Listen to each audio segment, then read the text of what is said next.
Hey everyone, this is Louis7, and today I am streaming The Lord of the Rings Online. Pretty exciting today. I'm going to be getting my third character to the level 140 cap. It's kind of weird that it's my captain because I probably wouldn't consider captain to be my third favorite class, but he just happens to be the character that's in the position for this. And they did get the recent revamp, so I've been enjoying and playing the captain with that, and that's one of the reasons he's progressed past other classes. And that does go with the help of Valor's, of course. But anyway, the idea today was that I would get the character to level cap. I have a little bit less than half a level to go, but I would also do a little bit of endgame gearing. And that might sound weird because that's not really something I usually do or grind for this late in an expansion cycle. We're getting a new expansion, a new level cap later this year. I already don't spend much time gearing my characters anyway.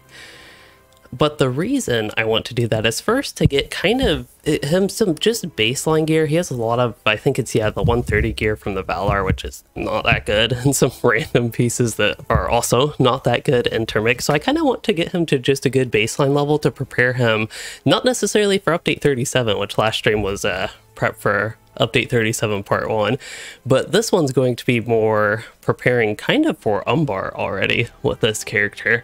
And I also, it's just been a while since I've done a fresh character, like getting them a little bit set up in endgame, so I thought it'd be interesting to do that. I don't know that I'll be getting much into group content. It depends if people in my kin would be interested, but I haven't really organized anything for grouping, but that's a possibility that we could do something with grouping. But otherwise, there are a lot of other options for kind of getting the baseline gear that I would be interested in with this character. Also, as usual, we have to, a couple minutes after the stream starts, pay attention to Piper. She's gotta get her early attention in, and then she'll have to get her mid attention and late attention. Okay, so to start off though, to get XP, I need to level up, but I do have tasks to turn in. Those give a little bit of XP. Okay, starting the local recording. But yeah, starting off with tasks that'll get me a little bit of XP. Don't think it'll get me anywhere near actually leveling up, but it'll get me started. And then otherwise, there are a couple interesting options for getting all the way to level 140. I could do some quests. I don't know that that'd be the best use of my time though, even though it'd be a pretty fast way to get to 140. I could also do, what I was thinking was some instances. So I don't think this character has explored like the Gundabad instances, and I don't remember if those drop anything in the solo version anyway, but both Sark Vorn and the Skirmish, before the Shadow Skirmish, could potentially be interesting to try, just because I've done the Sark Vorn solo like maybe once. I've done it a couple times at low levels, but maybe once at the level cap. So I'd be kind of curious what the results are trying that. Also, what's the status on the task? Okay, I already turned in all 5, but that's probably not going to get me a ton of XP, but I'd expect it to get me a little bit. The problem is I will definitely have to turn off landscape difficulty for that. I don't think doing that on tier 3 would work out that well. I also do have to discover it. So I think with that in mind, we'll start with Lalia's Market and try Sark Vorn solo. I forget exactly what it drops. I don't know if it would drop class items for a captain. I think I could get a shield. And same with the, actually same with the skirmish. I was going to say mission, but it's a skirmish. The, whatever it's called, defense of, or the doom of, I want to say Celebrimbor. Doom of Karis Galebrin, that's what it's called. And hello, just me, Sven. Hey. Would you do something for me? It's like, I recognize that person. Oh yeah, you can't target pet NPCs. Okay, got town services, even though I think I already had them, to be honest. And if this cat will stop, I can try to talk somewhat normal. We're lagging now anyway, so good time to pet the cat. But yeah, I clearly do need to do some inventory cleaning. I don't know how much I will be able to do. These pants, they're 446 item level, but they'd be an upgrade. I guess I'll lock them. The shield would also technically be an upgrade over nothing. I think I have a 130 shield, but it's still an upgrade over that. But yeah, this character clearly has a lot of inventory spaces used by... actually, I don't want to call them useful things, but things that don't need to be sold, because this is slim pickings for me to actually sell. Everything else actually has basically a reason I'd want to keep it, whether it's to hoard more ancient scripts or crafting materials. There's a lot of them. I think any of the 140, 131 traceries specifically, I should be keeping. I keep all traceries anyway, I don't sell them to a vendor, but yeah, I should definitely keep those. Should keep the physical mastery essence, the boots here. Also another technical upgrade, I believe, even though they're quite bad. They're still in the level 120 to 130, yeah, level 130 bracket of item level. Which is not good, but that's the way the scaling instance drops are. For people unfamiliar, the item level 446 would be like in the item level range of 401 to 450, which is the item level range for the 130 cap. I think they've actually been pretty consistent with that, though. The old scaling instances dropping basically useless, like not very relevant gear. Okay, where are we going? Oh, actually, I do have the travel to Andrath. That'll make things a little bit faster. I forgot I picked that up because I did run some of the before the shadow missions on this character. Oh, I need to turn landscape difficulty off. Ooh, that could have been bad.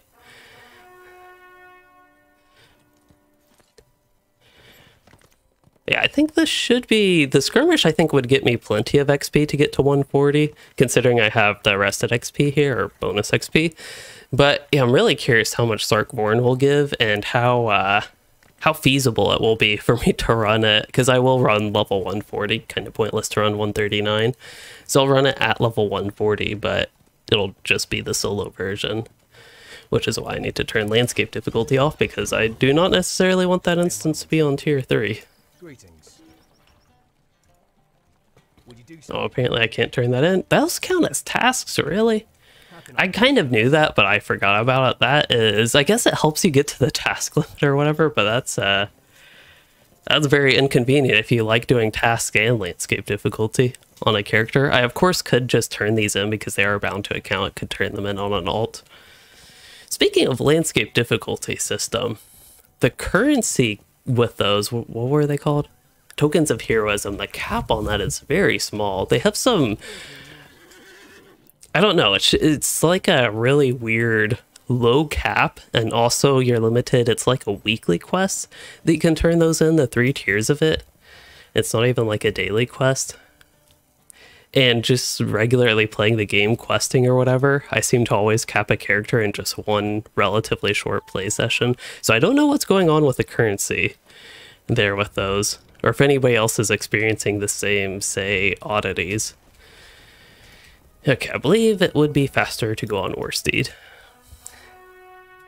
It's been a while since I've done this, so hopefully this is a relatively short path there. I think you can cut through this little hill if your Warsteed decides to ever stop floating, that is. There we go.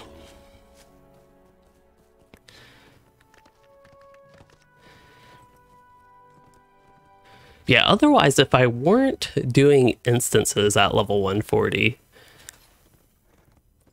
to try to do something relevant, thing is, a lot of zone quests don't really give gear. Like, I could get a tracer, here's one with a ring, but that's not even that great of a gear piece. Quest gear in Gundabad, at least, Gundabad quest gear is pretty bad. This is also very bad. It's a miracle I have not died by misadventure. I'll just put it that way. But I think we're technically maybe able to get to where I need to go doing this. It's just a very unsafe way down. I guess it was safe enough. I technically did make it, even with cats in my way where I can't even see the screen.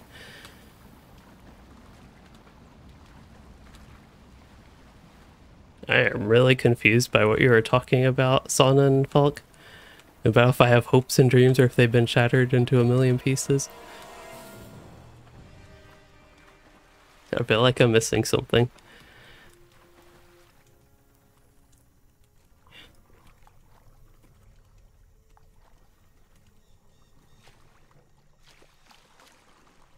Can I get up this ramp? I can. Alright, now I have to remind myself, yeah, this is definitely not the normal way I would go to Sarkvorn. I think usually when I jump off it would actually be to Sarkvorn, the entrance, so I gotta navigate the old forest here. I know I talk a lot about the old maps and that I kind of like them rather than being the just satellite type pictures. But one of the ones that I, oddly, really liked was the Old Forest because it was a relatively inaccurate map. So it's just a bit more immersive, but now, like, it doesn't really matter. That said, I still don't know where I'm going to get to Sarkvorn here. So hopefully I'm going in the right direction here. I think if I head up this way, maybe we should start seeing something somewhere here soon. Somehow I don't feel like that's a safe drop-off because I think isn't this just where I came up? Wait, can you actually do? I didn't know you could actually run into the Old Forest, like this part of the Old Forest from this direction. All right. Oh, we're in the South Old Forest now, though. Maybe that's okay. I think we can turn around here. Yep, we're somewhere where we need to be. Here we are. I probably could have asked World Chat for a summon, but it's more fun to discover it on your own. I am not familiar with historical European martial arts, so I would say I don't necessarily like it, but don't necessarily dislike it either. Alright, we can do Sarkvorn now, though. I'm really curious what it's like running 140 solo with this character. I do believe I reforged his allies, that 136 reforge, a very huge boost over the 131 reforge. So this character should be a little bit better with that. I also completely forgot to turn off landscape difficulty, so we might as well try this with it on at this point. I am in Redline, and I think the pets... we could try the Herald of War, the Archer, we could really try any of them. But with the landscape difficulty, the pets are a bit funky with the captain. It seems like half of their stuff gets the landscape difficulty applied to it and half of it does not. Hello, Muscle Hut. I read that as Muscle Cat first, but Hut works as well.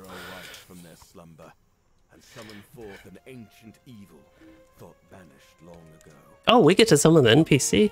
Okay, that should make it a lot easier, even on tier 3. Did you know that you could run Sarkvorn on tier 3 solo version? Also, I can't do Last Stand. There we go. It's been a while since I've actually played this character solo, which is, I guess, a good thing for a captain. This is probably going to be really slow, though. Like, even with the captain revamp, this character, I'm not playing him well right now, but I do know his DPS is relatively low. Especially with landscape difficulty. We do have the NPC to help us. That's mainly going to be for survivability at this point. I've also noticed, just playing the captain, that it seems like half the time the bleeds don't properly spread. But it looks like this time they did. It could also be that mobs like they are now resisting when I happen to use that. It always takes me a minute, by the way, to get into the gameplay flow with the captain. So the gameplay should hopefully improve as time goes on. Try to actually maintain battle readied state because that is very important for captain damage. I say very important. Maybe I should mean very, very important because it's plus 40% damage, which is pretty crazy. Yeah, I was worried I was basically walking into my death there. Class and weapon of choice if Lord of the Rings was real and you lived in Middle-earth. Well, I feel like this type of character, High Elf, wouldn't be a bad start. Also, what's wrong with my sword? Oh! When did that happen? Am I on the wrong outfit?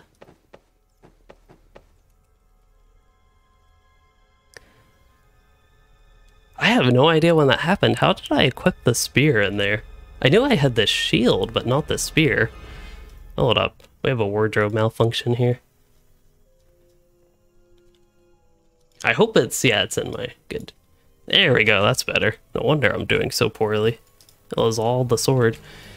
Okay, I think to not waste too much time, it really is pointless to run the landscape difficulty in this unless you're looking for a challenge, but at this point I'm just looking to complete it. We can maybe do the challenge version tier 3 later. And on a better setup character. Not only do I have 3 trait points unspent, but I have bad virtues. Just to show how poorly this character is set up, I'm going to change. There we go, now my war stage shift him. But yeah, we'll go with High Elf and weapon of choice. Okay, class. I don't know, how about High Elf Warden? High Elf Warden with a spear and Warden shield and javelin. Where would I live? That's actually a really good question, because sometimes I think about where I would live, like if they actually added a new housing neighborhood in LOTRO, what location would be one of my favorites, and I'm like, Forakill would be pretty neat, but I don't know that I'd actually want to live there. It seems like I'd want to live somewhere that's relatively convenient. I don't know about Eregion. I love that zone in that area, but I don't know about living there. I could see Inadwaith a little bit more. I feel like all the Dunlending have good locations to live. There we go, difficulty 0, normal. Something about permanently, but actually, I don't know what that was talking about permanently. I just saw it in caps and like, okay. I believe this should pick back up where we left off.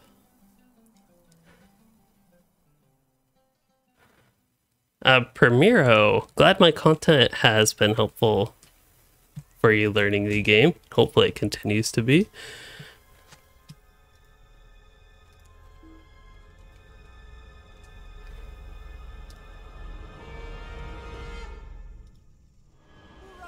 No, Blade Brother.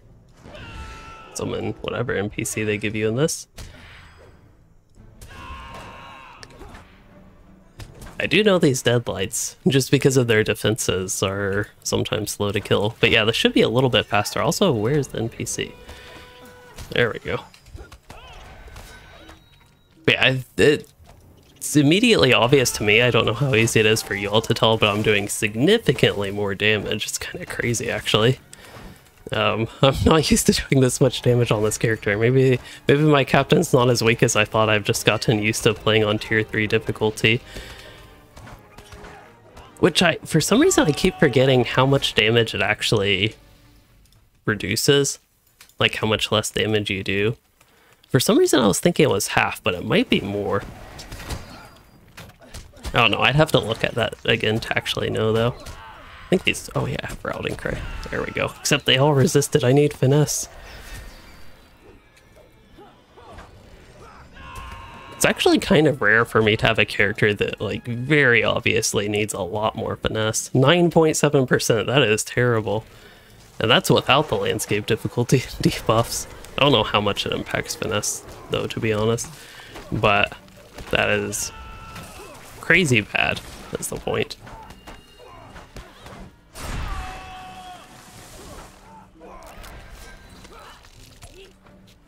I guess when we do the whole gearing thing, potentially from this instance. Oh, it did 139. Okay, we gotta restart this again. We are off to a terrible start today. At least I'm getting XP. It looks like my XP bar has gone up. Whew. Glad you like the story and Cardalin. I still have not actually done the Cardalin zone quests. I'm going to eventually get through them on my Warden that I've been leveling. I kind of forgot about that character, to be honest. But I also feel like I haven't played the level characters because I know I'm going to after update 37. so I feel like I haven't wanted to get burnt out, but one more try. Third time's a charm. We will actually make it past the first few groups this time, I promise.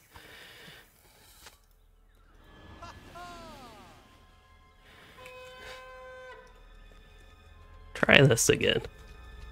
And this time, now that I know I actually can do some damage, I'm going to do things a little bit differently here.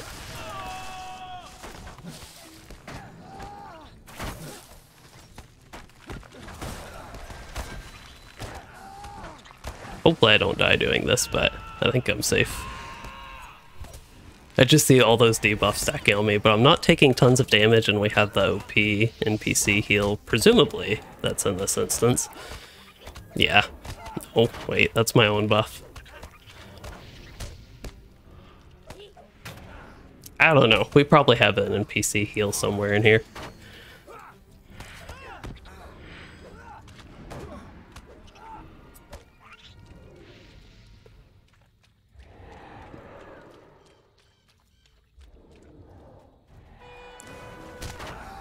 And I believe there's another Huorn here.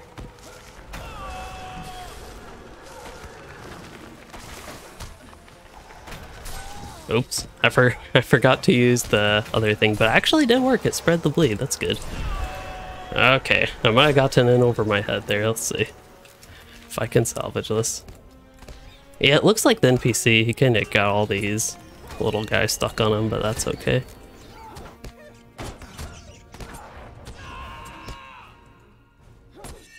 I'm just still shocked by how much damage I do without landscape difficulty turned on.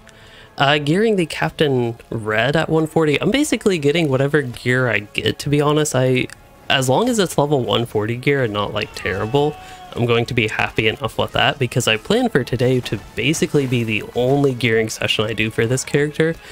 Because ideally, the plan is I can spend however long I spend. Why is that guy taking so much damage? Wow. I can't even click him. Alright then, let's just kill everything. Also, I forgot the secret to success in this instance is turning frill density to 0. Maybe. Okay, that at least gets rid of the other frills, but those bushes, I guess, are still there. But yeah, normally I don't mind like having higher graphics quality in instances, but with frills in a place like this, it really helps turning those off. Zul Jill, glad you got to see me live. He said you're the only, or I'm the reason you and 2 friends started LOTRO. Hopefully you are enjoying LOTRO. Oops. Hold up. Eventually my button mashing will actually hit the right button. Now these crawlers explode. I don't know how much damage they'll do on the solo version though. So that's potentially concerning. I don't seem to be taking too much damage though, so I'm not too worried. Alright, see how much I can Devastate Strike for. I did not get a crit though, so I don't know that I hit that much. Oh, actually did get a crit. I just didn't see the number. 590k, that's not too bad. It's about half of what my Runekeeper crits in the heal line with.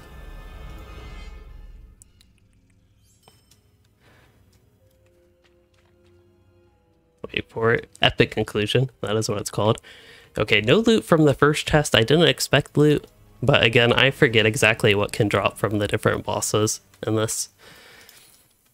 At least I do know. Loot can drop from the solo version.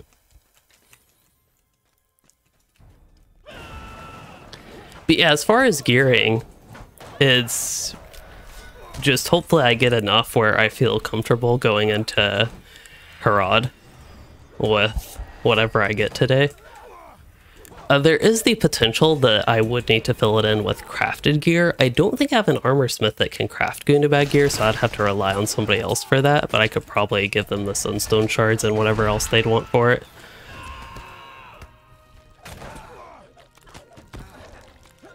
Yeah, we're basically going minimum effort with gearing today. I also don't plan to set up my LIs because I'll need to get new traceries at 141 anyway. So I'll use whatever I get again, but I'm not going to like spend ancient scripts getting this character set up or open my boxes. We're doing long-term preparations with this character today.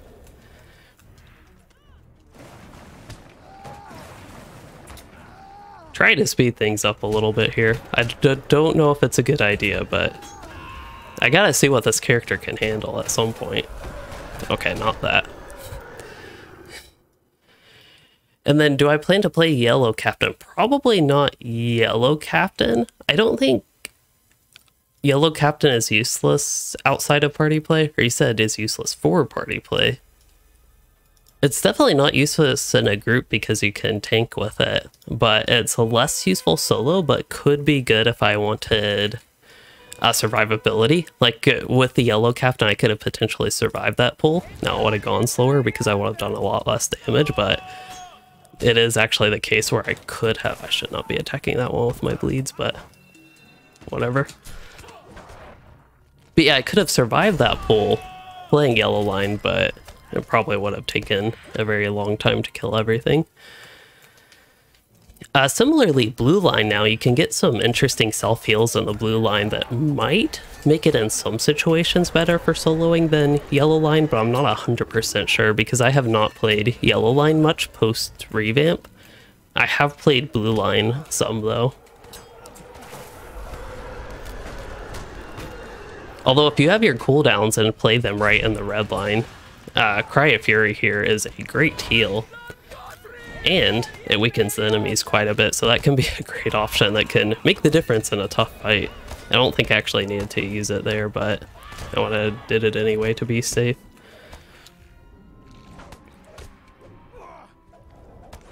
Okay, hopefully got enough bleeds on him.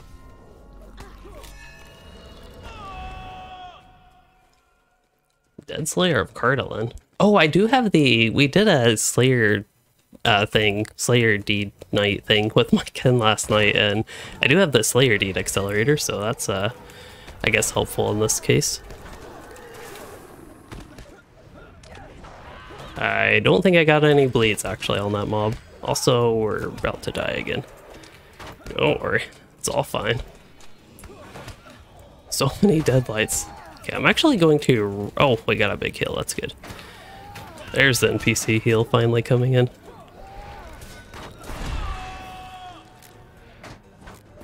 If I could just get some of my AoEs to hit, in particular my bleeds would be convenient because that still damages them while they're in their immunity state. Also, for the first time, I am having power issues. I think that's because of instance mechanics though. Yeah, let's see. I have power potions. Hopefully that one's not terrible.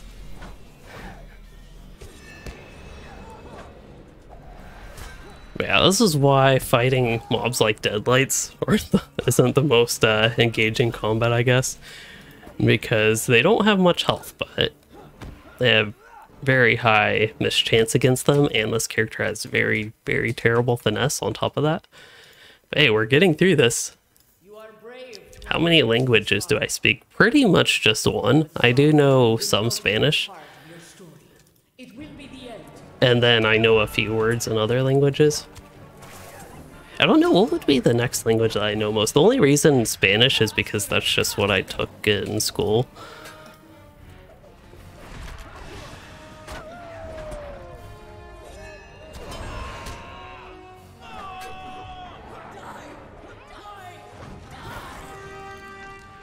I didn't even get through my full rotation and the boss died. I don't know if it was a good rotation, but I eventually had a strategy there.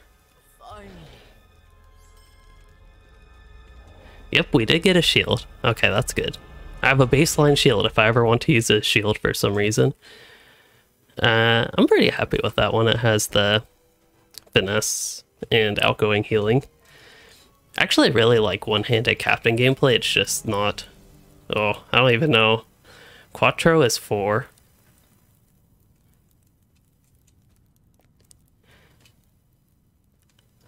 I don't know, the 4 something or other. At last you arrive. See you now the fate that awaits those who defy me. I feel like Italian might be... Italian or French would probably be... I think Italian out of the two would be the next that I know most words in, which is not many words to be clear. I forsake my master of old, he who abandoned me to the enemy. He who left me broken and without form. In his kindness, the Witch King This guy has a long speech. I kind of forgot about that. Excited for Guardian rework. Definitely excited for Guardian rework. I'm hoping they fix a few bugs, and I think at least for the red line, it should be fun. I need to play it a lot more though, but I am excited to play it a lot more. And just based on my brief beta experience playing Redline Guardian, I think it'll be pretty fun. They do have some, even though it's relatively minor changes, like there aren't huge changes to the abilities, unlike the Beorning who got like double the amount of abilities, at least Redline Beorning did. There's no very, very drastic changes like that, but the changes they do have impact gameplay a lot, it seems like. Again, that's something I'll have to test a lot more to see exactly how much. To actually experience it myself, that is. Oh, he has corruption. There we go. I think that corruption is still a reflect on the solo version, so I do have to be a little bit careful. I do know when I ran this with my Beorning once, I did too much damage to him and it completely bugged the fight, which was kind of interesting. Like, did too much damage to him in that phase.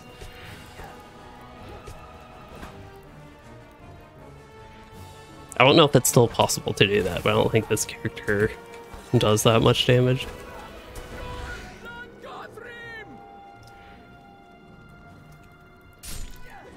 Back to battle readied. Okay, remove the corruption this time. Oh, we're already changing phases again. I will not abandon this vessel, not yet.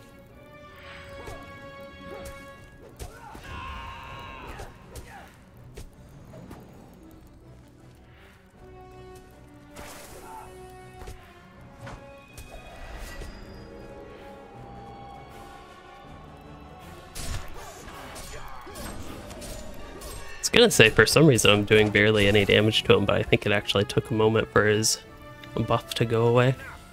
You shall be mine.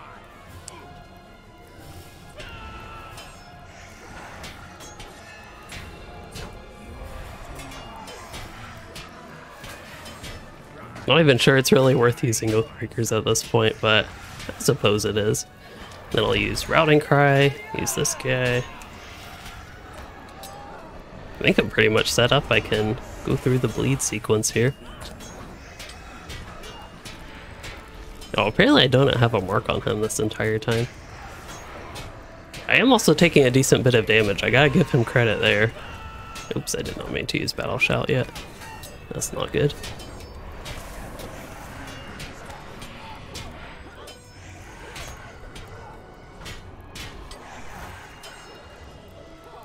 Oh, I thought the NPC was healing me. Oh, I was a little bit late on that. That's unfortunate. We have to go through that whole fight again, just because I was relying on the NPC to heal me. Did that actually activate that cooldown? Oh, it's still on cooldown from earlier. But I did know I tried to use my other heal on the potion, but it was too late by the time I finally stopped being lazy and tried to use them.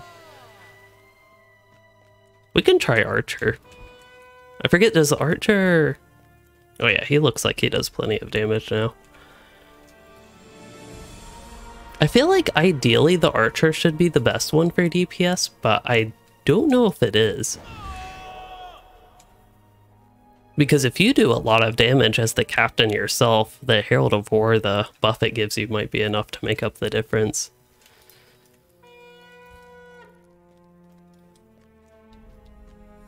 But anyway, we'll do better this time.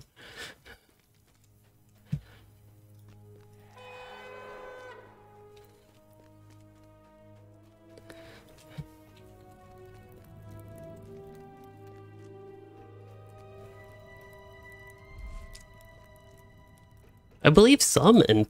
Where did my Archer go? Well, guess we're going back to the Herald. Yeah, some NPCs, like this one, don't actually do their boss fight speech a second time, which is pretty nice. Alright, by the time we get the bleeds on him and all that sort of stuff, it's going to be phasing time.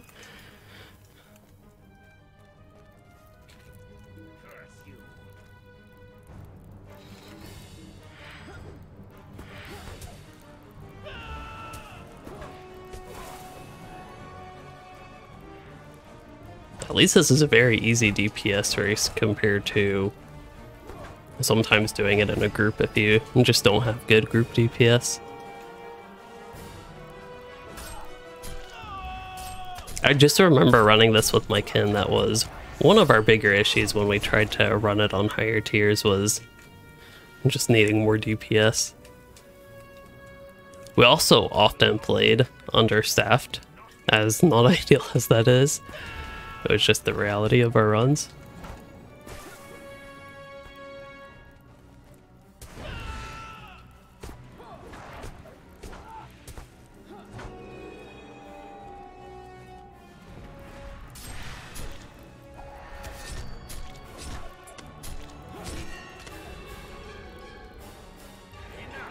Alright, this time we'll do better in this phase.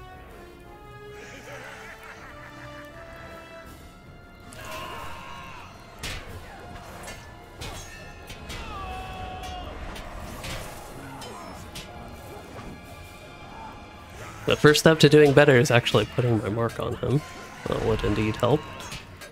I don't know, focusing on the ads might technically be better, but I think I can pretty much get away with just focusing on the boss here. Get my defensive buffs. The bleed seemed to go away really quick on him. Yeah, he does do bleed wipes, that's right. I remember that with the Warden. A lot of the mobs in here I think actually did bleed wipes, which is kind of annoying, but it's very clear that he is doing them now. Is that it? Okay, I don't actually have to use Cry of Fury, which is the one that gives me the huge heal. Do I? Oh, I'm standing in a puddle.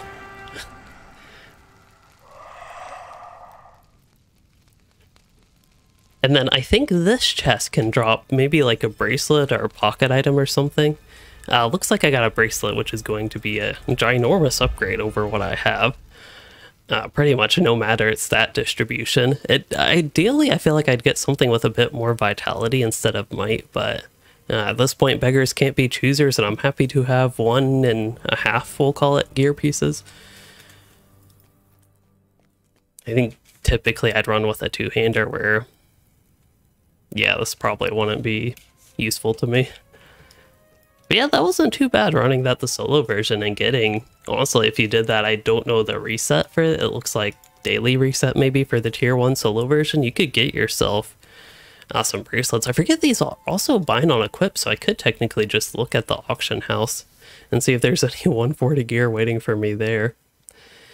But now for the skirmish, Doom of Karis Galebrin, I forget what the loot table is with that.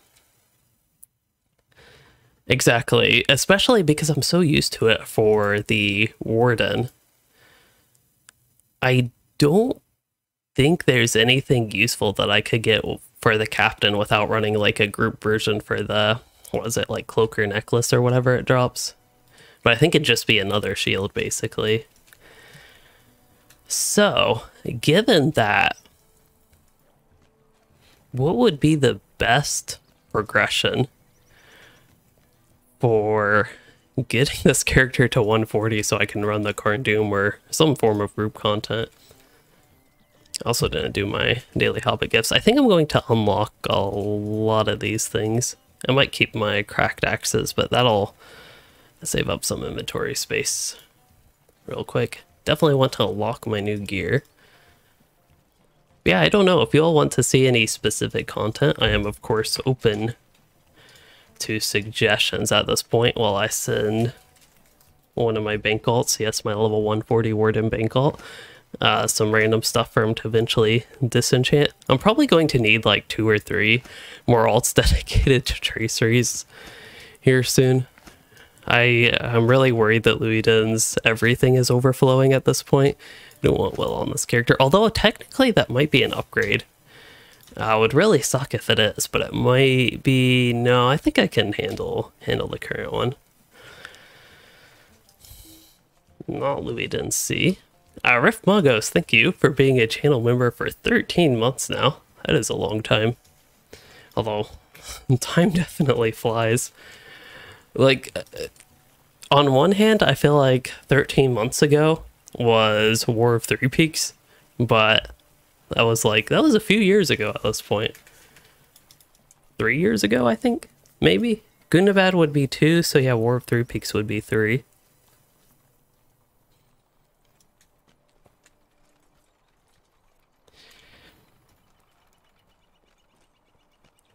So let's see, I was kind of thinking I'd run the skirmish, but it really doesn't well, why do I make oh, I use this for the cosmetics, that's right, that's why I have it in its vault.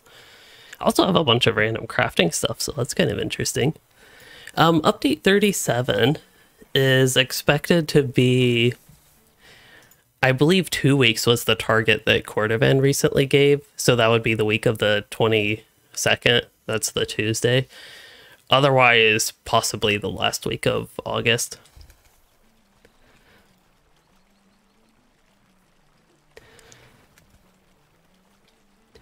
Probably, yeah, no reason to spend embers.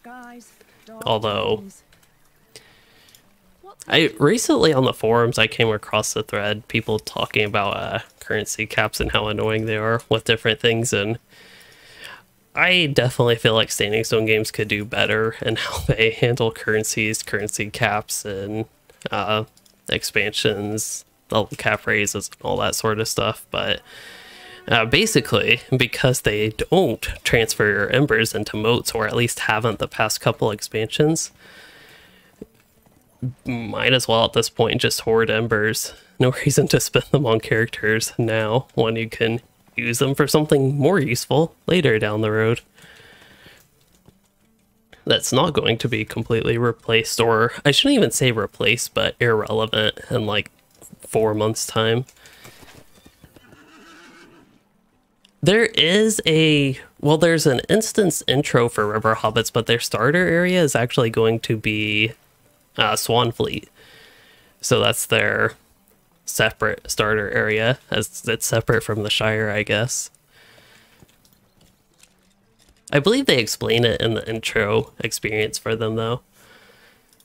I guess a little bit of the background for why that is the case. I'm gonna go ahead and cancel this quest because it's going to bother me.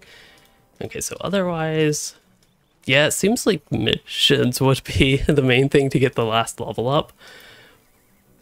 But I don't necessarily want to do that. Are there any other instances? That's what I'm trying to think. Because I think Return to Karn Doom you can't actually launch until 140.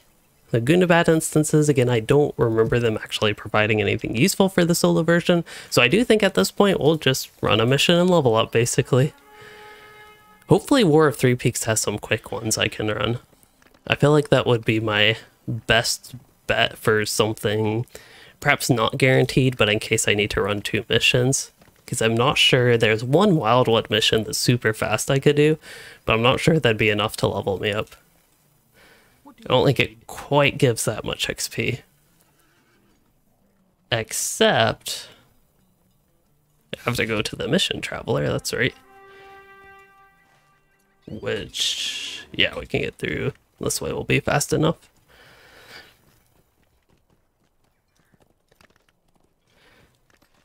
Also, kind of interestingly, for Update 37 and the River Hobbits, they added a height slider to them.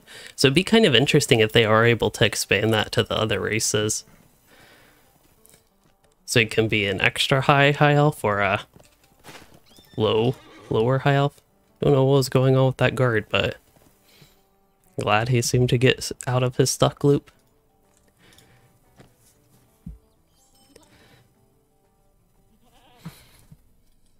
So once we actually get 140, again, I'd be curious what the Karn Doom instances drop solo, because I'm just less familiar with that. And I know historically a lot of the older instances solo versions never dropped gear, but it seems like a recent trend they're now allowing a baseline gear to drop from them, as we saw in Sarkborn there.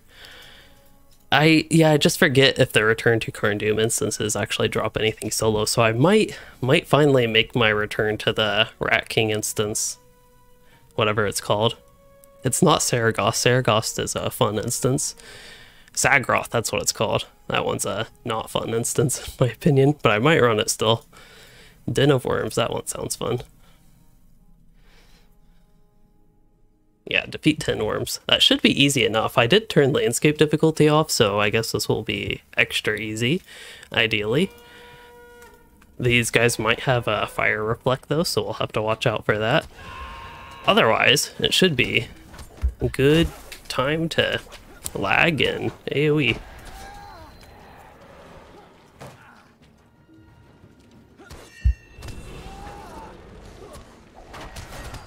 Looks like they have fire puddles. I'm not seeing any reflex on them, so it might not have that. I think it's called like twists for these, so it might not have that twist today.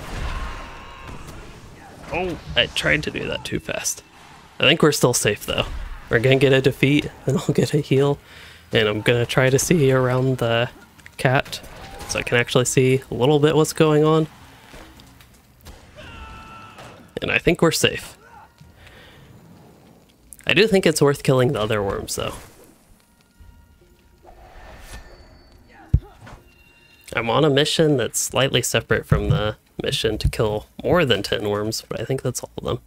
I did see a quest ring, so maybe we can just talk to the NPC and leave. I'm not used to that in the War of Three Peaks missions.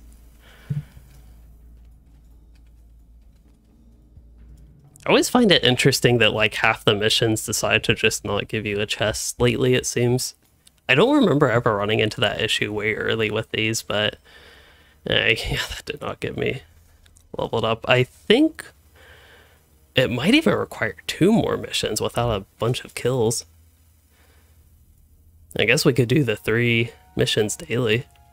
I don't know any of these by name. Trouble in the Armory should be an easy one.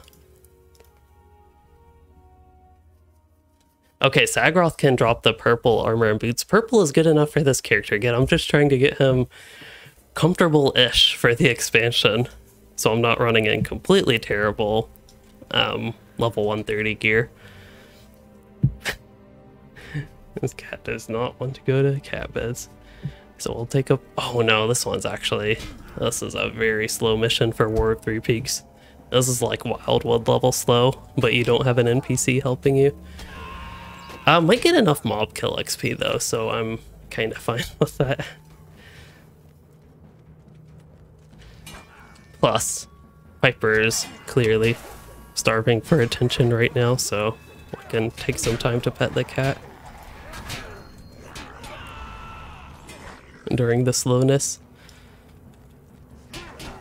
Probably should have used my AoE there, but almost got a one shot.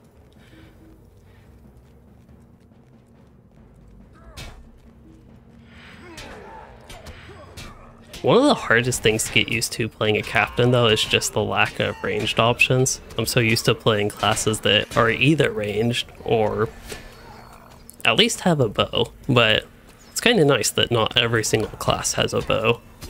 I know people have talked about like wanting bows to be added to burglars, which doesn't really make much sense, but that way they have an easy ranged attack. Even though they can throw a weapon, they do have that.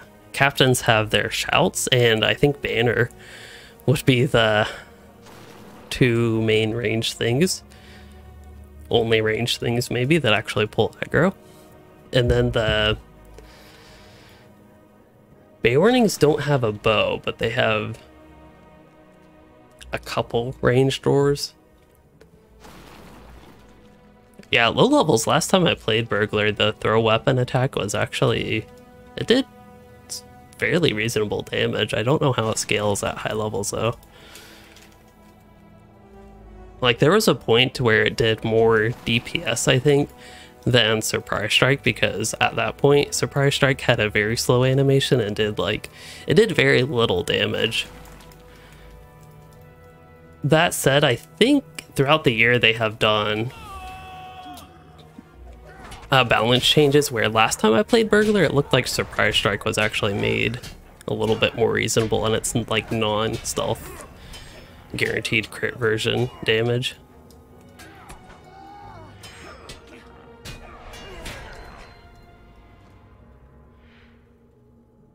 Bay Warnings, they might be able to use bows. I don't know.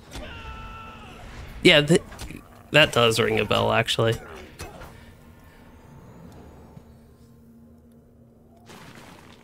Yes, they can use bows. I remember I basically used it as a stat stick on my tank Bay Warning, because I remember trying to hit more thresholds just for fun on my Bay Warning tank at that point. I think 10k was the big target. That was at level 60 in Moria. And there was a particular bow which gave me more morale, but I don't think had otherwise the best stats. But I used it just for the morale. So yeah, that is definitely a thing. What other classes? Maybe it's just Burglar and Captain that don't have bows. Or like other ranged attack options, I mean. Okay, we have a couple archers here. I should be able to handle this grouping. I think I'll go ahead and use this thing just to be extra safe. Like, might as well get some use out of my cooldowns in a long mission like this.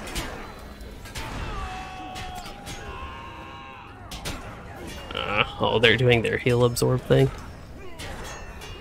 That's fine. Okay, I think they should all be just about stopped with that. I also used my AoE a little bit too early, but that's okay.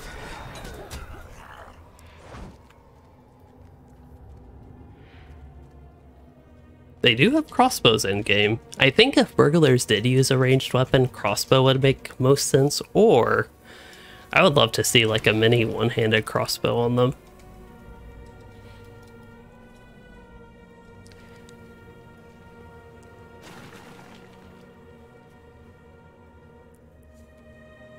Depending how the Mariner looks, I also feel like a one-handed mini crossbow could work on them.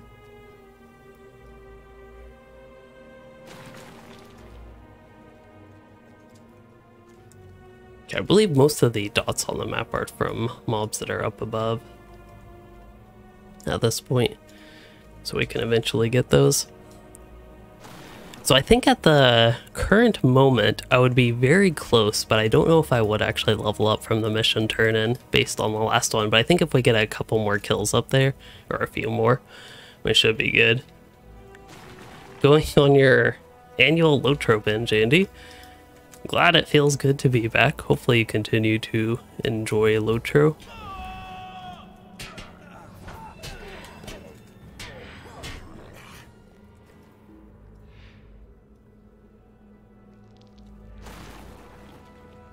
Oh,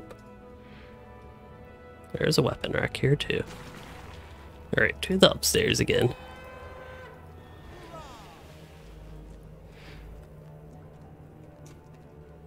At least this mission doesn't have very annoying mobs. I know they go through their heal phase, but I will take that any day over Balls of Light that have extra high miss chance, evade chance, etc. against you. We'll go ahead and get some heals in. This is really not a smart idea, but I gotta push this character to his limits, right? Okay, I think I'm gonna have to waste a potion on this, but that's okay. So we'll get this done, AoE these arrow guys here, go back to battle stance, battle ready stance, I mean, state, it's not really a stance. And I'm out of heal options. Oh well. We got kinda close to pulling them all at once. I could just leave the mission if I got the last weapon rack, because I think at this point I will get enough XP to level up. Because if I remember correctly, it was like 400 something thousand, like maybe 403. Pretty low after 400, I thought. But I only need like 390 at this point. Oh, I can finally get my Archer out. See how he does. We missed one of the bleed AoEs. Well, I sure did do enough damage there to pull the warrior.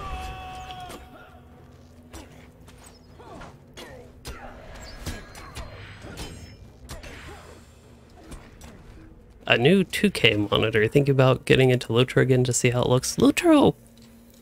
I don't think it looks terrible on high resolution. Of course, a lot of the game assets don't necessarily have the highest resolution, like if you zoom way in, but yeah, I actually like the smaller UI that comes with a higher resolution monitor. I'm at 1440p right now.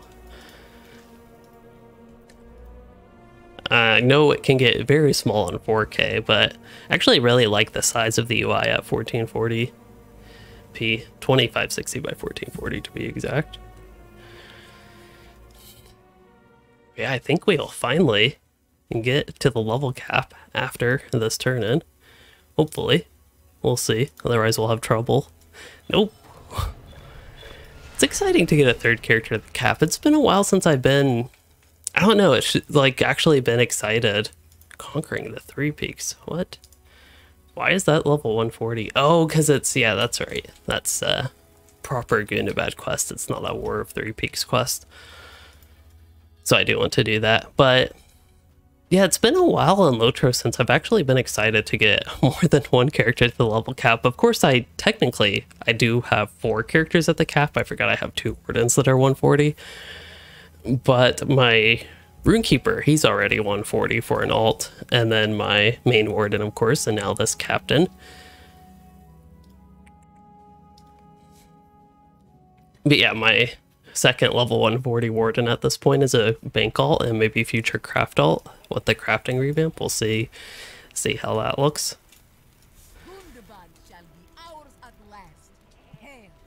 What do I want? Oh yeah, I could actually barter. It looks like I have enough mission thingies to potentially barter for a ring or shoulder piece. So that'll be an option for this character. Either way, it's a huge upgrade at 460, which is still not necessarily the best, but it is a huge upgrade for this character at this point. But this late in the expansion cycle, they have added a lot better options that are honestly easier to get. So we will do those, I think. I'll go ahead and do Conquering the Three Peaks just to have that turned in. But probably head straight to Karn Doom. So Zova first. I play on Langeval. And actually, that kind of relates to how I have 4 140 characters and 2 Warden level 140 on this server, is because of transferring when Anor shut down and my kin transferred to Langeval. I ended up transferring my 140 Warden to Langeval as well from Arkenstone. Arkenstone and Evernight are probably the 2 highest population servers.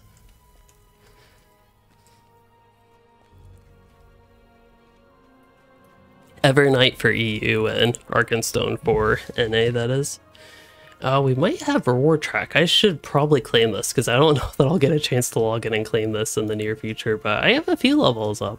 39's not too bad for me. Because usually when I play LOTRO, I just don't do stuff that actually gives you reward track XP, but this one I actually have at least enough to get level 140 and potentially more on this character. Let's see how many are on. Just one on. I think they're leveling their Warden.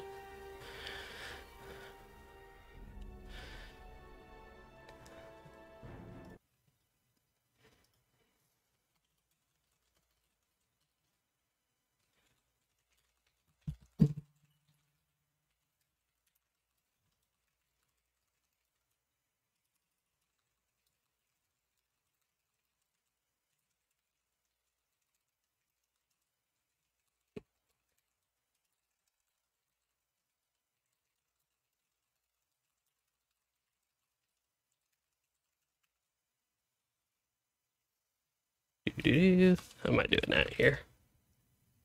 I don't like bothering people on Discord, but it's easy to miss things without a notification. But anyway, I just put it out there that I would be up for something. Did they ever fix the bug where all the NPCs still had rings if you had to... Yeah, it looks like they fixed that. Where they'd still have rings for the Control J thing to launch the instance. I could do Angmar Reborn. I think technically I should. It's kinda slow.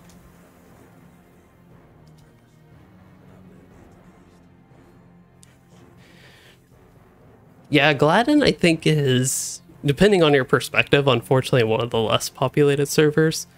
Although I've heard it's a really nice server, just not as populated as other servers. Although I think on the launcher they changed it to be like the recommended for new player servers. So it might see, or might have seen an uptick in population from that.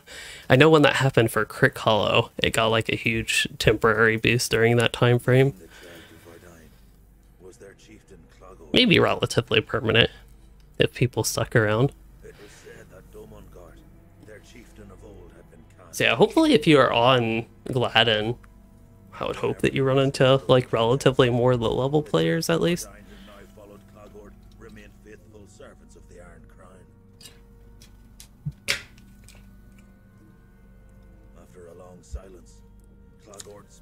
See, perfect time to pet the cat while we basically watch the movie. A single warrior, And the old laws of mercy upheld. it is actually voice acted, so it's a lot more interesting than the ones where it's just text on the screen. Cranog accepted. I stepped forward to fight for the Trev Galore and awaited Cranog's command. A man named Sakarth crept forward and begged to fight for the Trev de Verdine. She loves the microphone. I was to fight against Sakarth, or so I thought. And she loves getting cat fur everywhere. As if in answer, Clogord himself stepped forward, passing Sakarth without a word. In truth, I should probably go through this character's inventory in a little bit more detail. Actually, I can do that right now. First, unlock that. I forget which character I sent all the maps to. That's one problem with actually having alts dedicated to certain things. I don't know who carries my maps. We'll hope it's Meloreth there.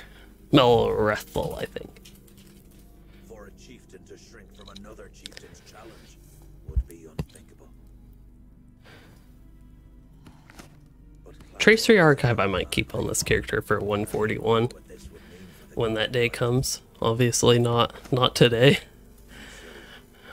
right of Glukoth began. Unless they surprise release Umbar in the next few hours, we will not be getting 141 today. Sorry to disappoint. Oh, Slayer and Skill Deed. We'll do one more deed night. I feel like I should go on my captain, but I might try to sneak on my Bearwarning, so I'll go ahead and send that to my Bengal. To the tenets of the right, Clagord had acted beneath the dignity of a chieftain. But it did not matter. The Trev du Verdine were victorious.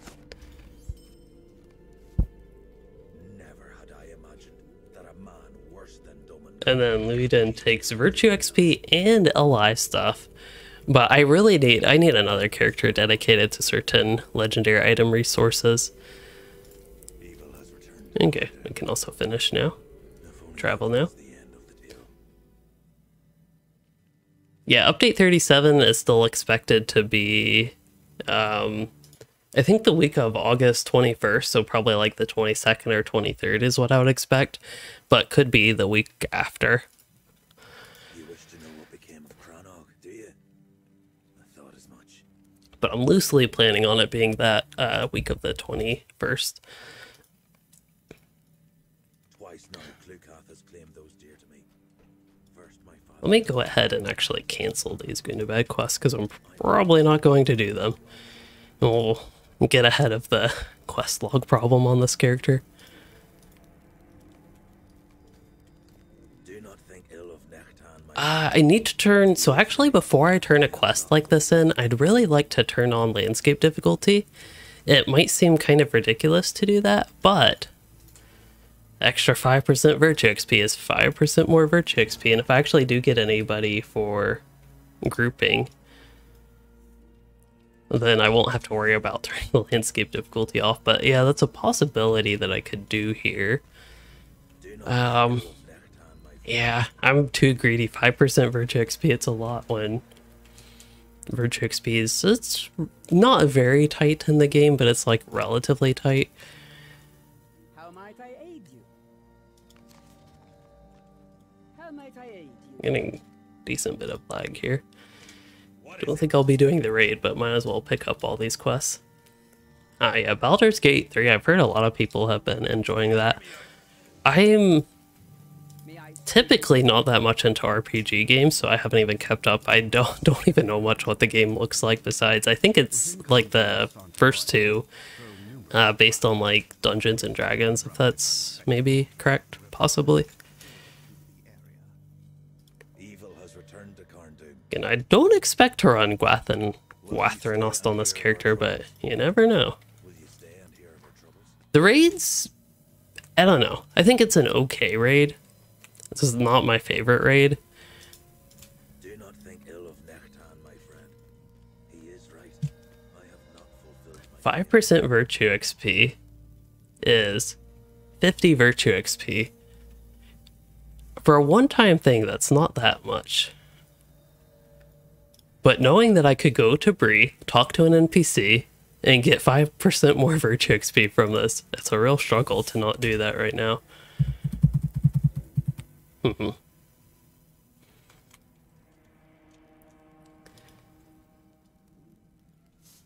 Well, in the meantime, while we and then I just clicked the 200 virtue XP thing on accident. Good job.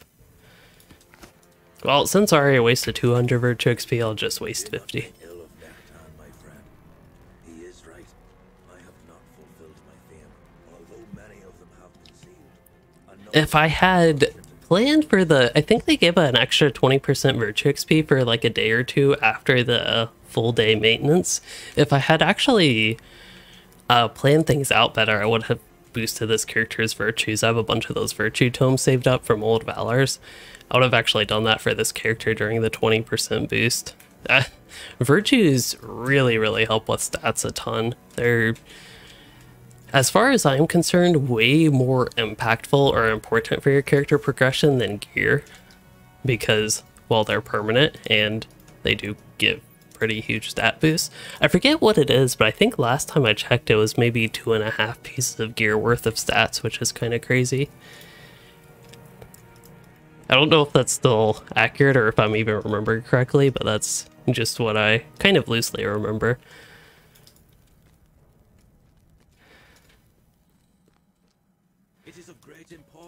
Hey, we unlocked new quests here.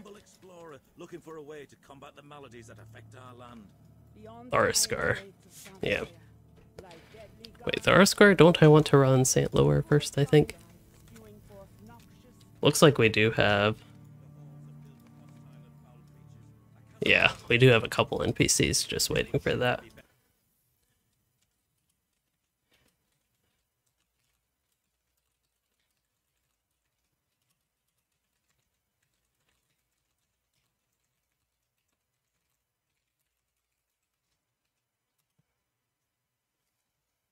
Who are you?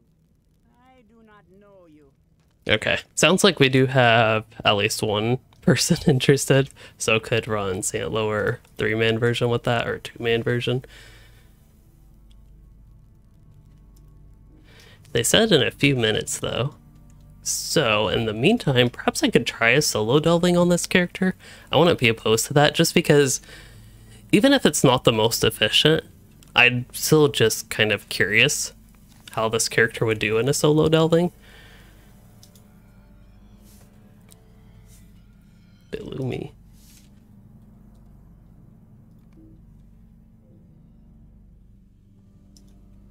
Oh.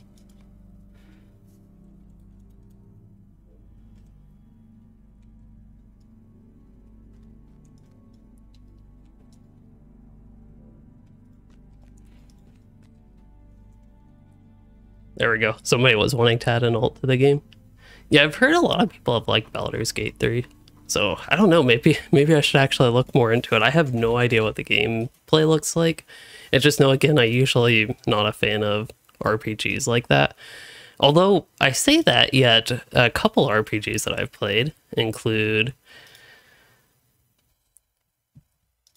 well, the 2 Zelda ones, Breath of the Wild and whatever Breath of the Wild 2 is called, Tears of the Kingdom. But I don't know if that counts as a lot. It's also usually the gameplay that I'm not as much of a fan of, but yeah, that'd really depend on what the gameplay is actually like, though. You cannot play cross-server in LOTRO, unfortunately.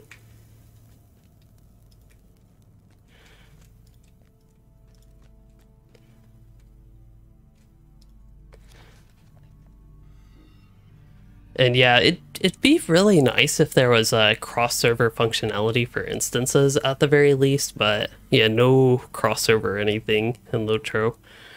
The closest thing is they do have server transfers, which is not the same thing at all.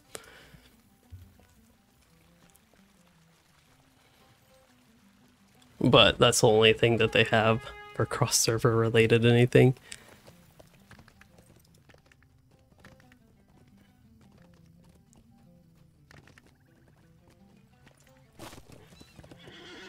we doing? Going to Before the Shadow. Going to Cardillon. Going to Andrath, more specifically. I might actually have a return to skill on this character for that, which would have been faster. I don't know, though. Looks like I do not. Okay, that's good.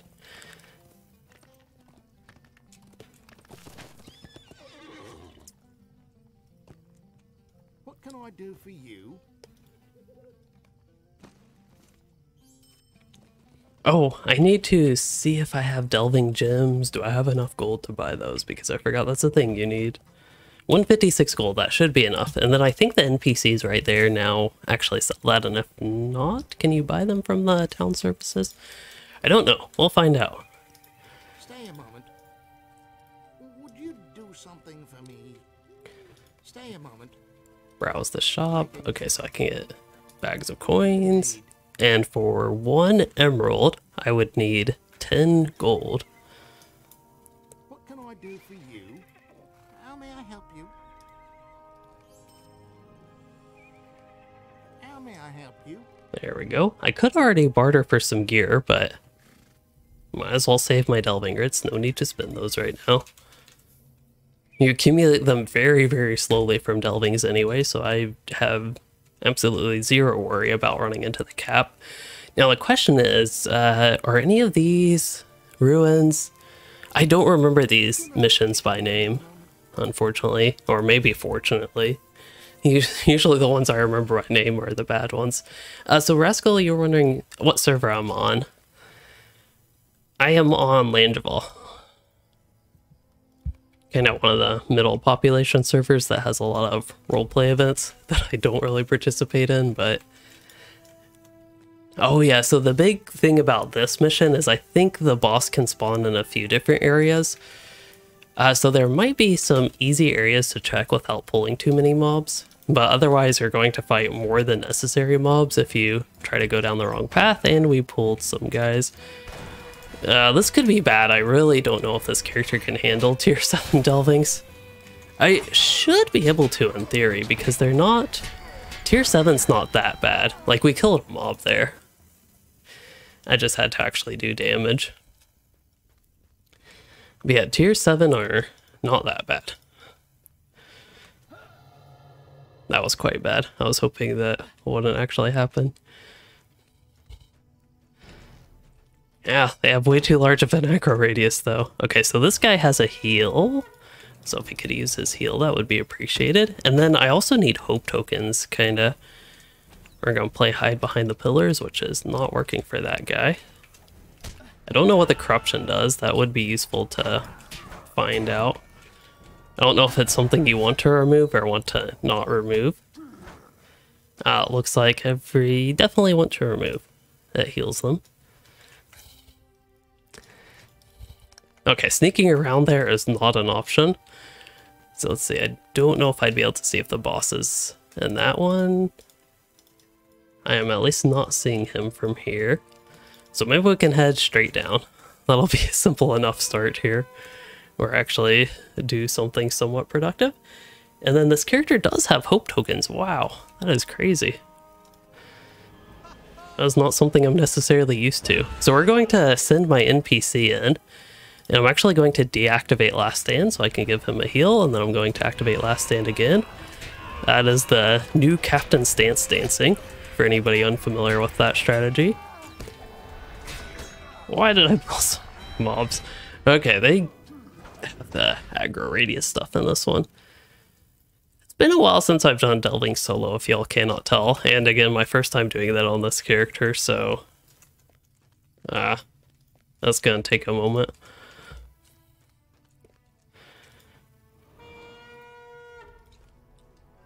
I think I'll send my archer in on the defiler there.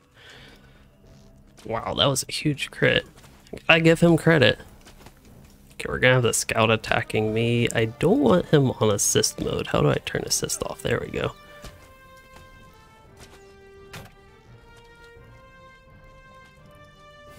I want to keep attacking the defiler.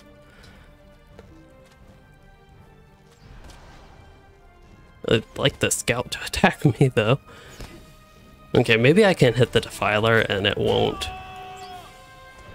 I won't pull the mobs next door. That was my big worry about coming up here, actually. Wow, that's gonna give him a huge heal, isn't it?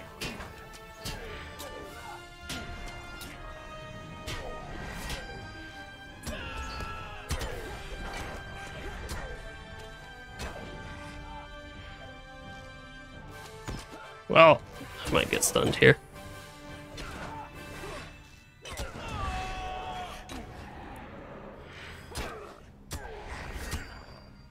The leveling is going finish, so it was a little bit slow, but we did get to 140 eventually. So we're on the sort of endgame gearing version of this, kind of. I'm waiting for some people. Yeah, there's the boss, so we're actually a very good path here. I'm going to send the archer on the defiler again, and hopefully the warrior comes running up. So we'll do some stance dancing here.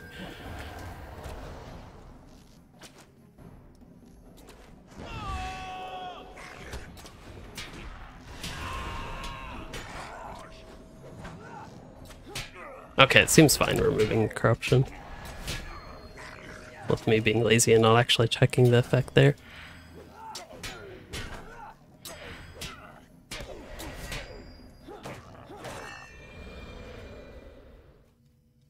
Okay, and then for this pull might actually be a little bit, it's definitely going to be a little bit tougher. We'll see what we can do here. Might be just best to run in and blast them with Cry of Fury. So I'll probably focus on the Defiler to start, but yeah, I'll try to just out-damage them. This is not going well, though. I really want to get that Defiler, so I'm going to have to stay in the puddle here.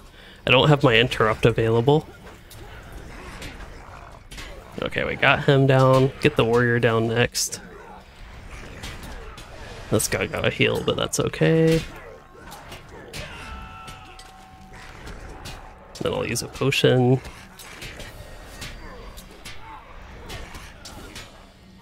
Oh, I thought that ability was almost off cooldown. Hopefully I feel like that messed up things too bad. Okay, good. My archer has aggro, so I'm actually going to go out of last stand here. Cannot use on salt. I'm trying to use it on my banner guy. I don't really need to heal him though. I don't think Inspire gives me a heal. I don't think I'm traded for that. It actually doesn't even give a heal, it just gives power. Alright then. I am playing on adventure mode. Right now I don't have, if you're talking about like landscape difficulty, but I'm playing on tier 7 in the delving. Kind of the baseline for gear. Just wait for my health to regenerate. That might not be a bad option, sadly. I'll remove his corruption. Hopefully that doesn't pull aggro. I just find this kind of interesting, but it's like, it's a safe way to play the new captain. But it's a bit slow. Okay, I think I have enough health. We can do this now.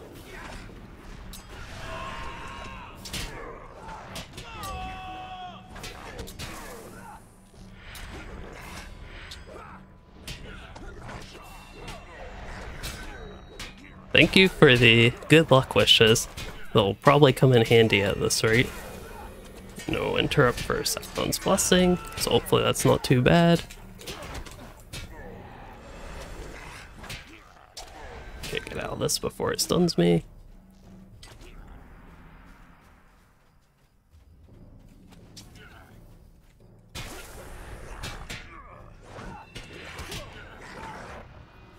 You said you also haven't been on LOTRO for days because of work. Well, hopefully you can get back on LOTRO soon. Looks like I need to defeat 4 orcs, and there are 4 orcs right there, but I'm not going to pull them right now.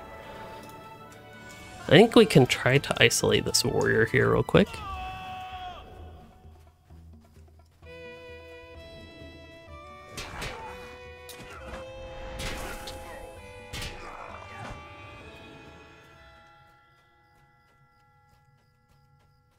I don't think I'll be able to get that scout alone.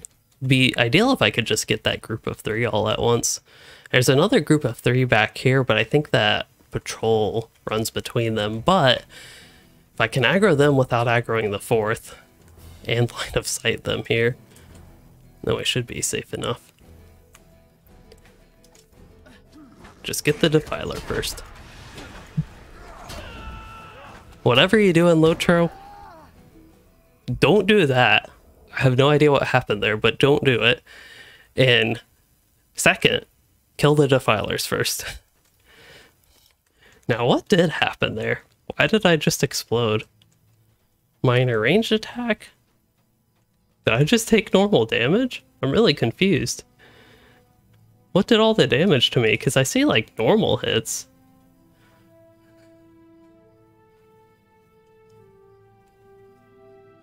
Did they just all hit me at once? I'm kind of confused, but oh well.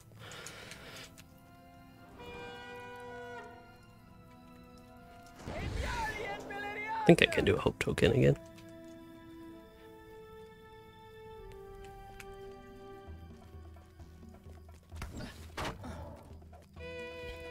Oh, my banner healed me for 500k, so that was pretty nice. I don't know where the Defiler went, so I am... yeah, this is not going well. I don't have Cry of Fury off cooldown. I'm actually... ooh, I didn't stun the Defiler, though. Okay, we got one of them down. Means I can use my heal. Also get out combat tab, that is annoying me. We're about to die. Oh, we died. Oh, apparently we pulled the other group. But now we just need one more, so I can just pull the scout in. There we go. I gotta hide somewhere. Here we go. He'll never see me behind this pillar, because Bannerless is gonna take care of him instead.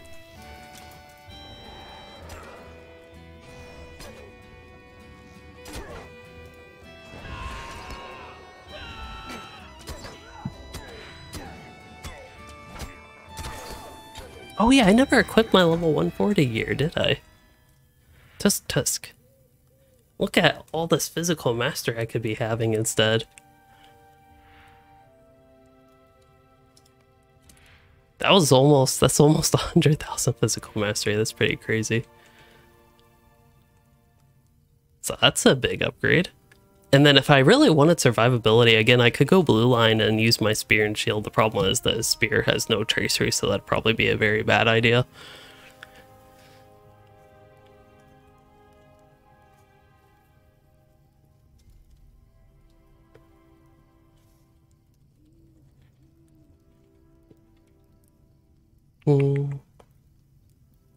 Yeah, we finished. Oh, we have to find the scout. That's right. Where is the scout? Oh no. We just have to make a run for the scout. I don't know if the scout appears where the boss was. Okay, they do. Good. Alright, Banner. Or Bannerless, you do whatever you need to there. I am leaving. They definitely have given solo players more options. And yeah, standalone really helps with the solo captain experience as well.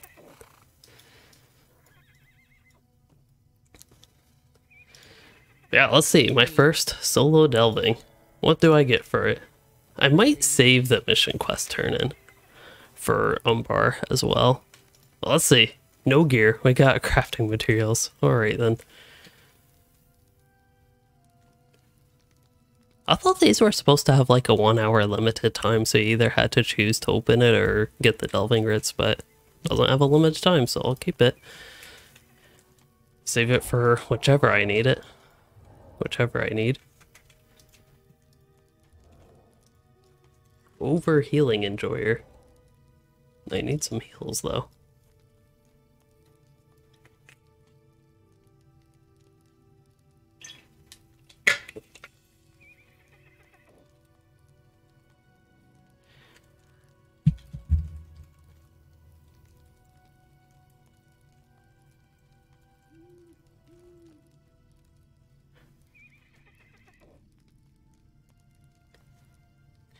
Got another cat in my way.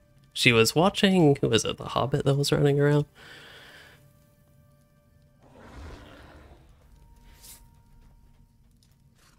I think they were just at Return to Cardoom Camp, whatever it's called. I can't read Kin chat.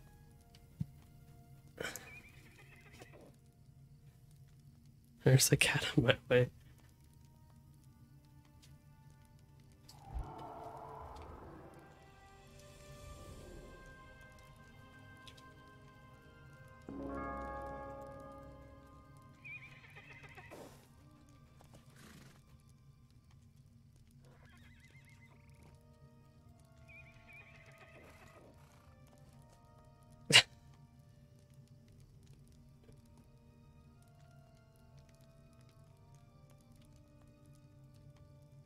Okay, I think we are having a short break for somebody to relog and grab stuff, and then they'll be able to run. Yeah, it seems like it's typically, maybe not so much more in the modern day, but the old way in MMOs in general was, like, you could get to the level cap, but as far as gearing progression goes, there just wasn't much for solo. And also solo, like, not just gearing progression, but also challenging content progression, because now there's, like, what are there, 12 tiers of delvings? If you just want to get your character outfitted as best as possible to do tier 12 delvings or whatever, or just play landscape on tier 9 difficulty, there's not only more options for getting gear and progressing your character solo, but there's also more incentives for doing so, which of course keeps people playing, which of course Standing Stone Games wants.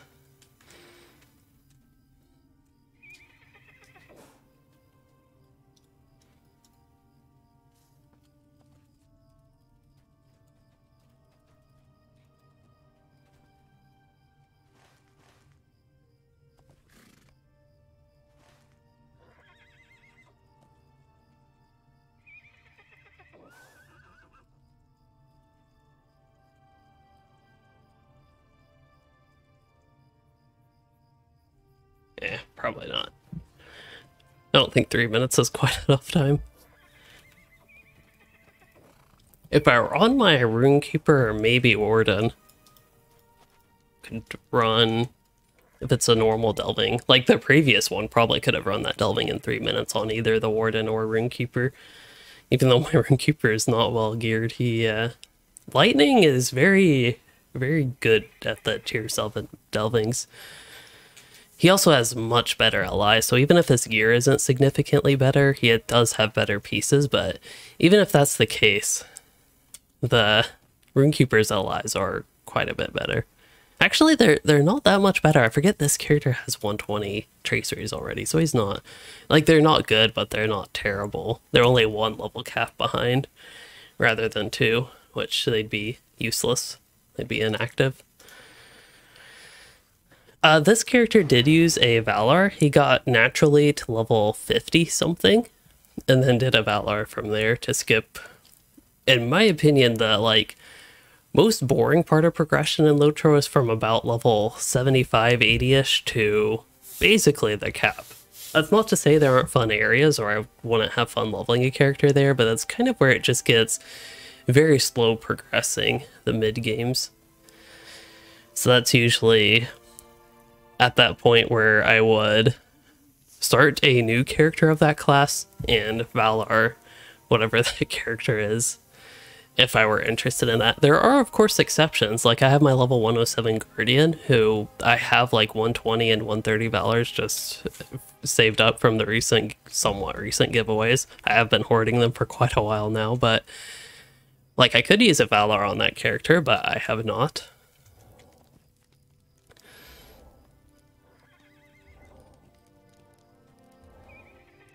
My legs are getting tired early today.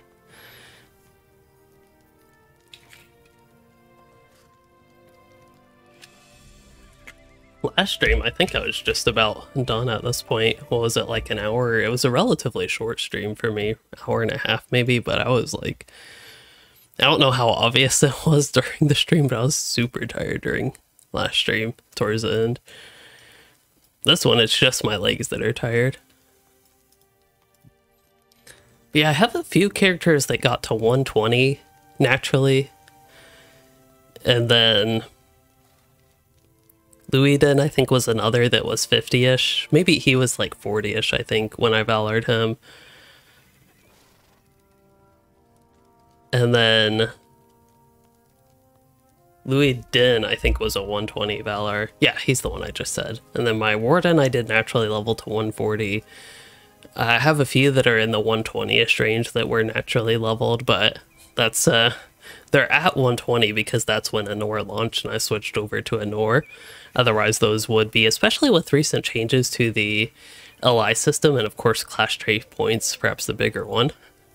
They would be candidates for me actually leveling if they were on the right server. Or if Anor never launched and LOTRO's legendary servers were never a thing. Okay, but something I do want to double check. There's a net here.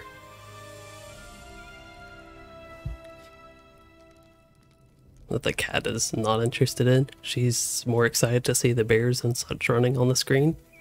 Another cat sleeping. If you're curious about the cat I'm talking about, it's one you cannot see that is right down here. I don't think your nose stretches up high enough. Not the sleeping one.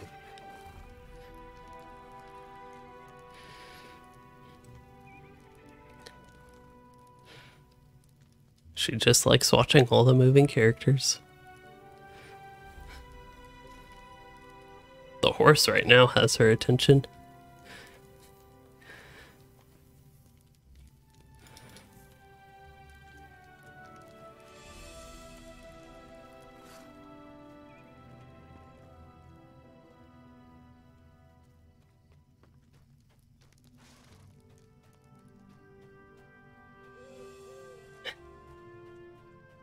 I need a second cat cam that faces this way. Her head's just following the horse. Oh, now she's stuck on this guy. Bannerless.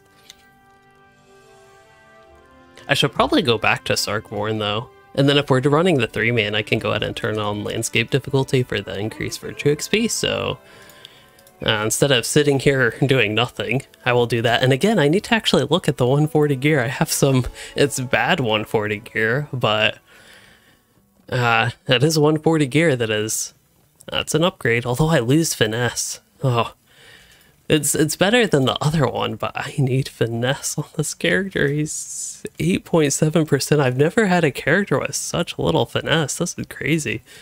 I know wit gives you a lot, but I have level 8 wit.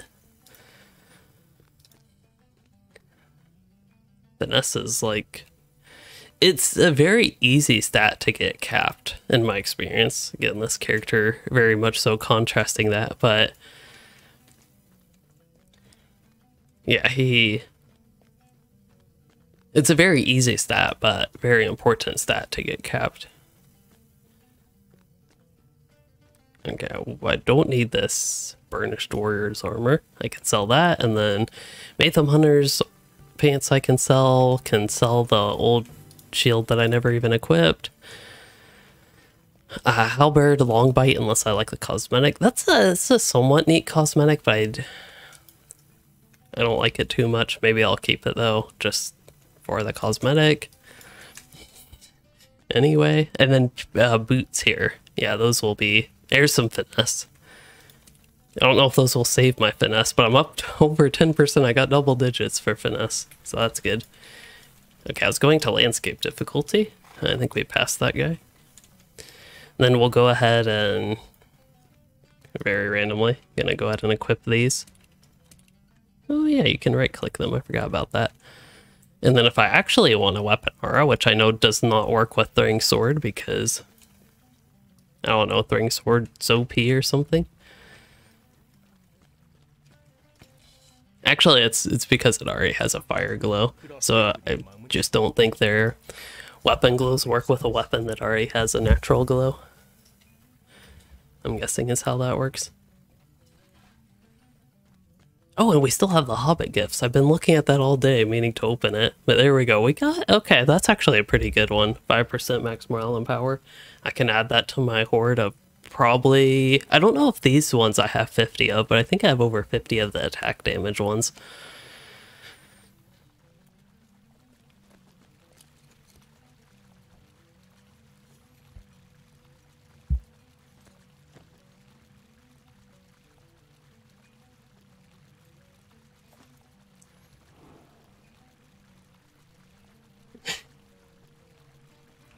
Switching beds.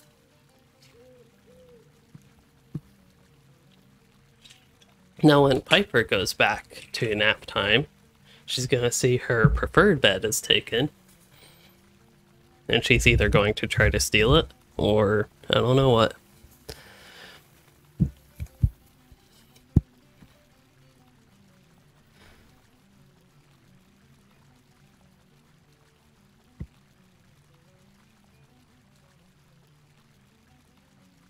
Maybe I did have time for a delving after all. Oh, they're ready. Never mind. Well, maybe I still did have time, but...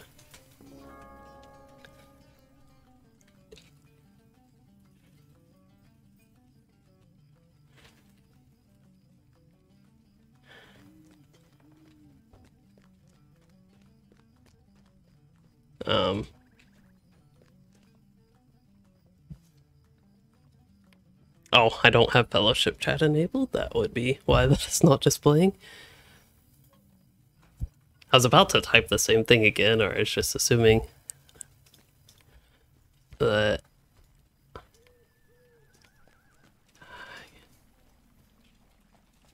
Oops.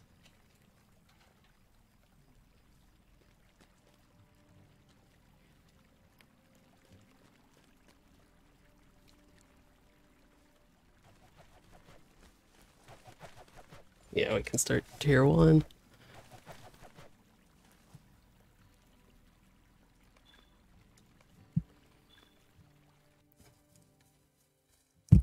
Hopefully tier 1's useful for them. That would be my main worry. St. Loya is a dank place, teeming with deadly plants, trees, and flowers, the likes of which have scarcely or never before been seen in Middle-earth. Above the fetid pale green waters which flow through St. Loya rise immense pellucid structures, greatest among them Bar Helith, the glass house. So resistant to actually go in the bed. How do the cats feel about orgs? Experimenting upon creatures, plants, and all. I don't know. They seem to be suspiciously ignoring me, so maybe they're friends with the wargs of Ingmar, or whatever wargs of... Who would they be wargs of? Like, there's the Corsair of Umbar, there's the orcs of wherever orcs come from, there's the orcs of Isengard or whatever. But I don't know about orgs. Orgs of Ingmar? I think that's what I originally started with. Okay, so I am going in heal mode. I'll probably make them my shield brother. The champion I don't think is going in tank spec. Wow, those are some loud effects from the minstrel there. Or were they doing, was that scrolls and tokens, or what was it? Oh, yeah, I guess I can start this. I was waiting for them the entire time. Oh, getting some FPS lag here. Yeah, this is pretty much on tier 1. We could all run DPS, I think. But I'm just running heal to be safe. We might need the heals. You know, just extra safety again. I might need the heals, actually. This might be more for my own survivability than the group's even.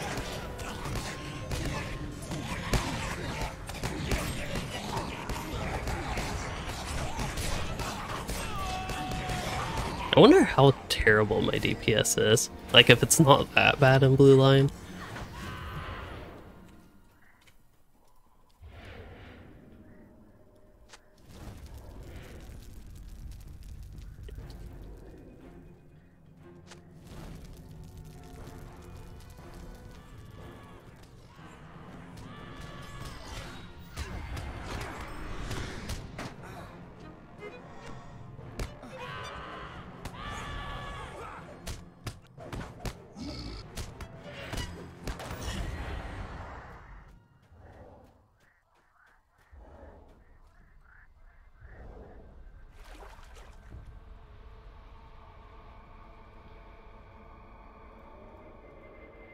Wait, is that true?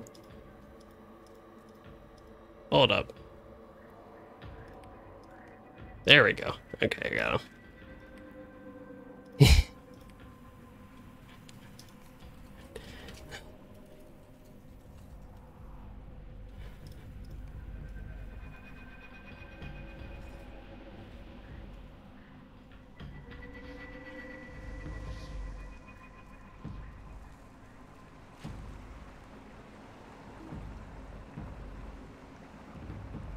Oh, I guess I should go out of the water to get that. Okay, but I think everybody has the quest now. I just wanted to make sure I wasn't driving around all over the place for quests I only had, considering they can get them easily.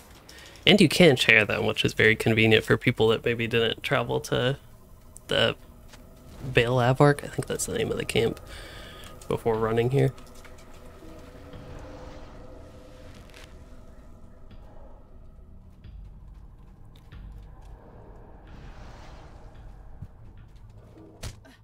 Ooh, that was not necessary. The vines think it was necessary, but I don't think it was. Also, I am getting a phone call. I'll have to take that.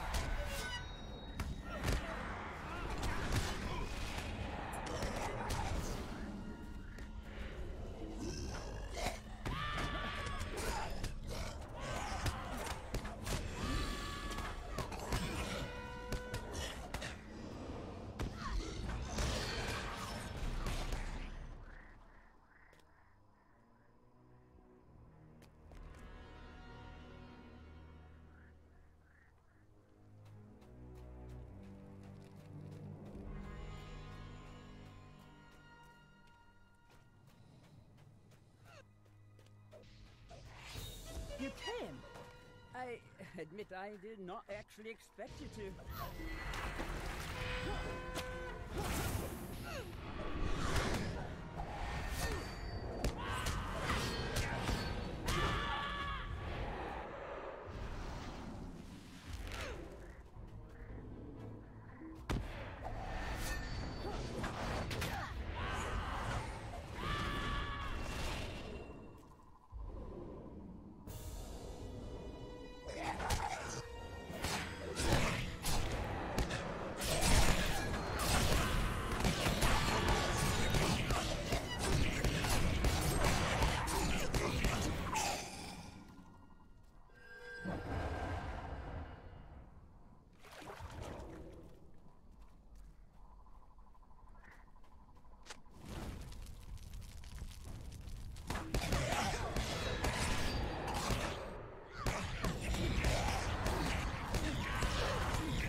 happened to this giant? It looks nothing like the Yorkin I have encountered before.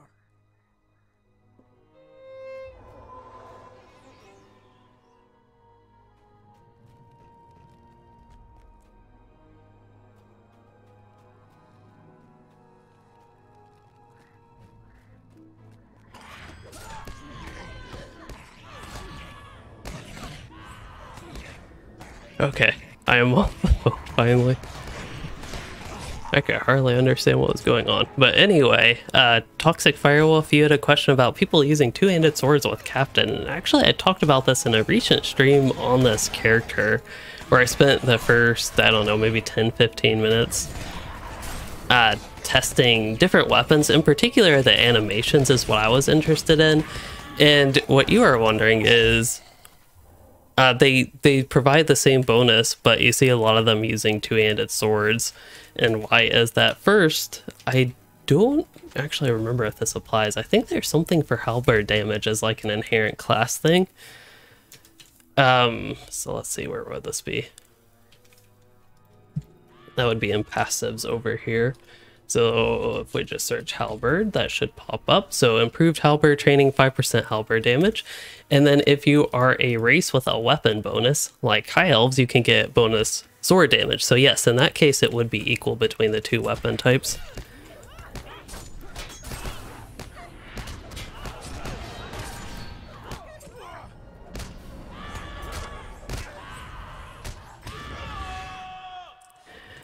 But so at that point, it basically comes down to a cosmetic preference. And for me, I don't like the animations of halberds, and I prefer the animations of swords. And then hammers and axes, I believe, share these same animations as halberds, so that's why I don't use those, even though they're not as good. But I would actually probably prefer a good axe or a good halberd if I like the animations, because I like that weapon style better. Oh, there's a witch's crown here.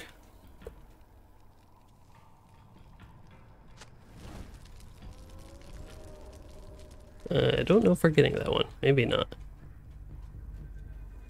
Maybe should get it. I don't think it'll pull another mob, so I feel safe getting this one. And then I think there's another fetid water spot over here.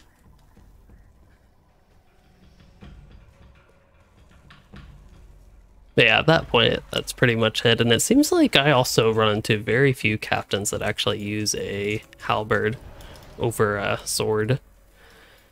So I don't know if it's similar reasons for everybody else, but for me, it comes down to the looks. Which is kind of unfortunate because, again, I like the actual looks of the halberds. I just don't like the animations with the halberds. We can probably, on tier 1, just kill these. Normally on a higher tier, just for time's sake, because unfortunately at LOTRO, as you go up on tiers, trash mobs really get slow and annoying. But on tier 1, I'm perfectly fine killing them. Plus, apparently you need to for the quest anyway, so that works out. I guess the good news is I don't think there have been any deaths. It was hard for me to pay attention while I was on the phone, but I guess I've been doing my job as a healer if nobody has died. Again, I think in an ideal situation we wouldn't even technically need a healer. Also, I should turn my volume down, that's way too loud.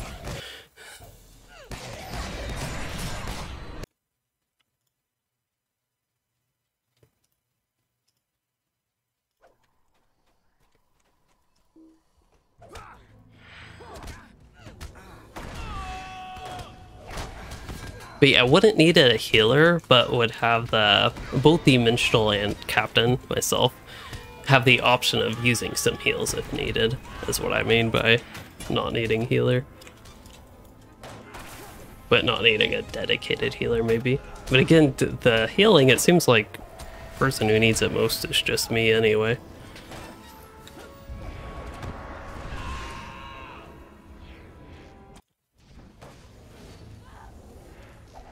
I'm so used to being on my warden and being able to easily just survive standing in the poison water here.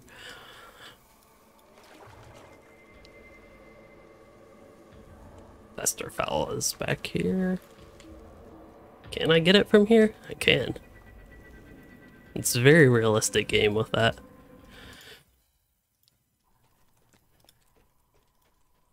What is this?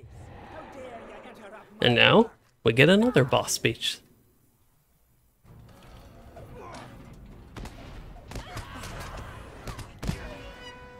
Both cats actually behaving.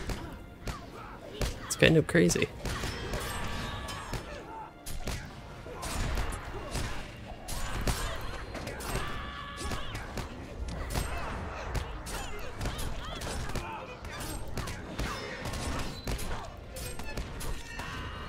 Imprisonment fools! You drag me from my rituals! You At some point, I wouldn't mind reorganizing this character's ability bars. They're not set up ideally. I've just kind of gotten used to how they are, but I don't think this is quite optimal. Also, for some reason, I thought I had a defeat event there. Okay, gotta remove corruptions. That is not the corruption removal. Although I thought at one point that did remove corruptions. I don't think it does anymore, though. Okay, good. We got corruptions removed. I'm going to be selfless and heal the champion. I'll give them, I think they have my shield brother, so they should get the shield of Dunedain there. I think it goes to your shield brother, or is it just who you put it on, I think.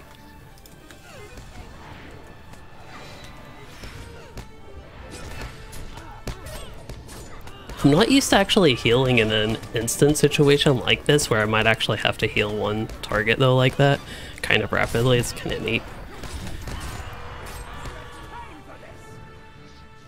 Different than old captain, so a new experience in that way, because I did play the old blue line captain in groups actually a decent bit, but also new in that she seems to be bugged because we removed the corruptions, but new in that I haven't healed like this post revamp. Maybe she's just slow even if you remove the corruptions fast, or maybe there's only like one tier of corruption on tier 1. I don't know. I'm used to running this maybe tier 4, tier 5 usually.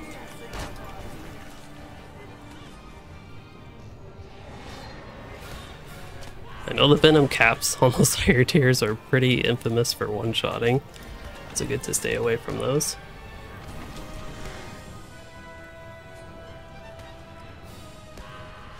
Oh, did we both use our combat res? I don't know. Hopefully not.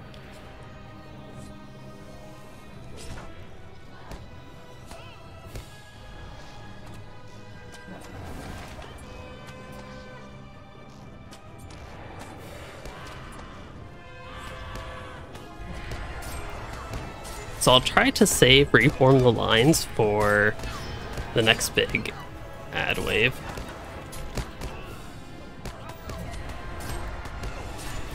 Also, the cat did not take too long to start misbehaving here.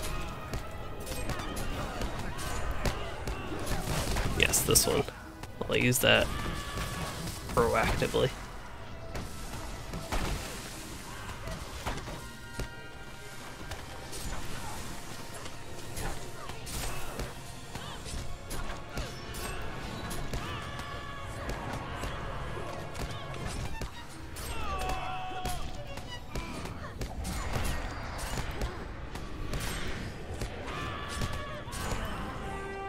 There we go. Got through tier 1 successfully.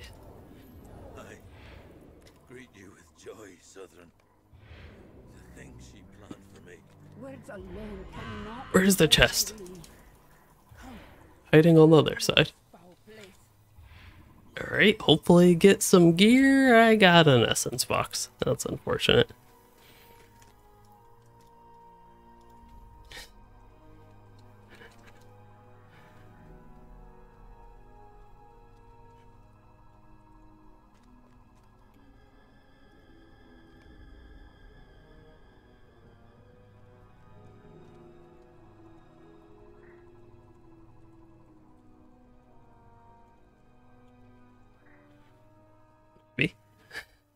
Yeah, I think we'll hopefully try to run the next one.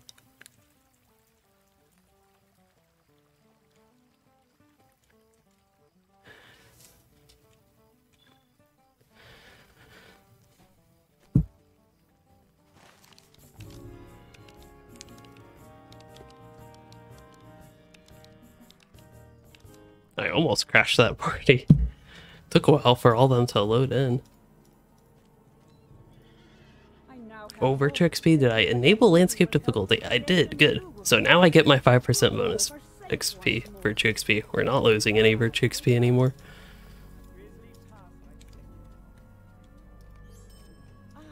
You return. Come, let me see what the vials contain. I think eventually if I talk to enough people, I will talk to the right one to finish the book quest and start the next one. Maybe? Maybe?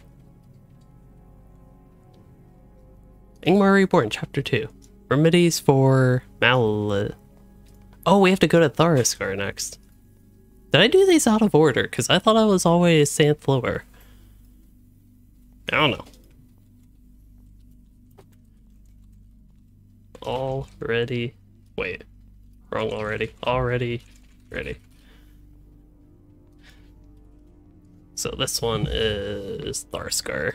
At least the 3-mans are fairly fun in here. I do like Sant Lower is my favorite 3-man of the group, and then there's only one other option, but I think this is my second favorite instance of the cluster. And then I probably prefer the raid over the 6-man. I really don't like Zagroth. I thought I saw something glowing back here, but I guess not. In shaping his fell creations was a curious icon as a vile thought to be lost after a disastrous return. Oh, that is some lag. That is some lag and a potentially dead captain here. Let's see.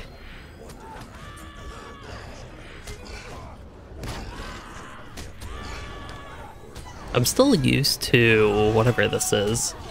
Valiant Strike opening up battle ready state, so that's something I just still have to get used to it not doing. I guess I should share the quest for this one.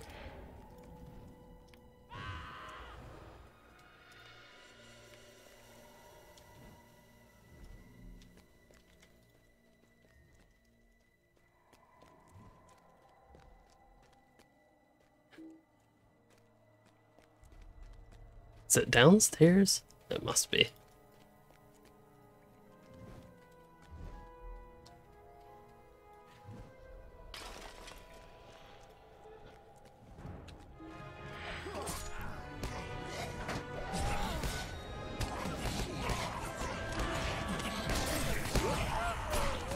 But yeah, it's kind of fun to do these with a different experience. It's something it's been so long since I've been able to do that on LOTRO run.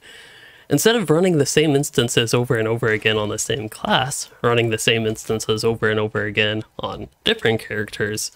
So at least it's a little bit different.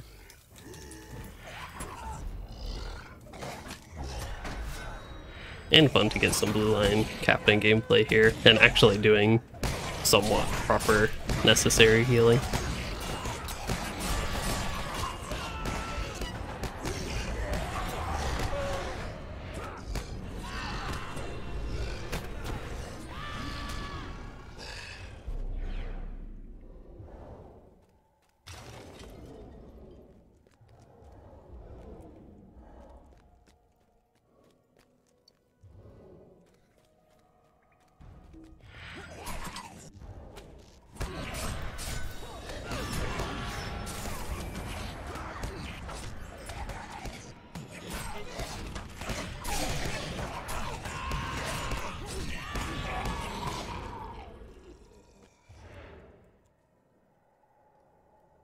I had no idea why that was flashing like that.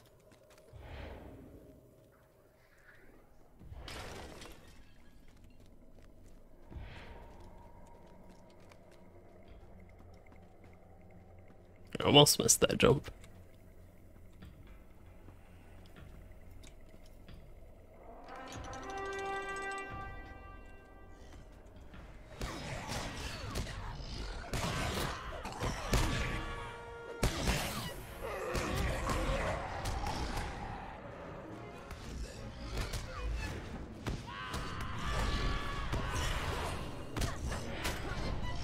Getting some more performance related lag spikes here today.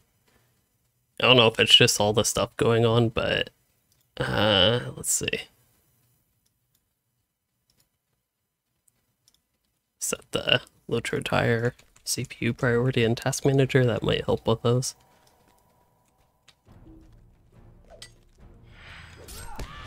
I don't know where everyone else went. I did already get the lever.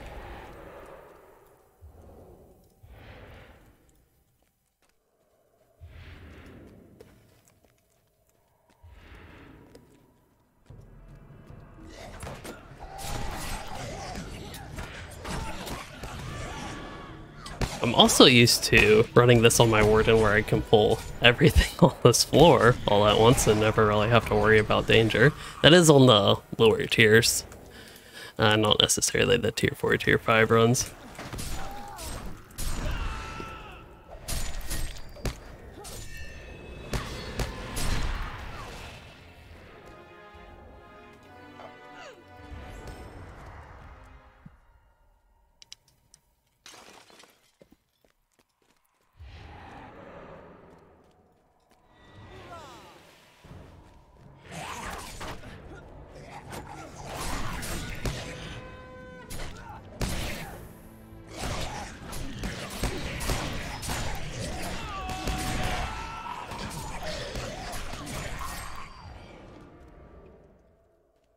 Kind of curious, how much healing does Inspire actually apply? So to the Fellowship, 23,000? That's actually pretty decent for slow passive over time heal. Looks like with a 15-second cooldown, it has 18-second duration, so it's got a pretty, like 100% uptime. And you don't even have to use it exactly on cooldown, so that's not too bad.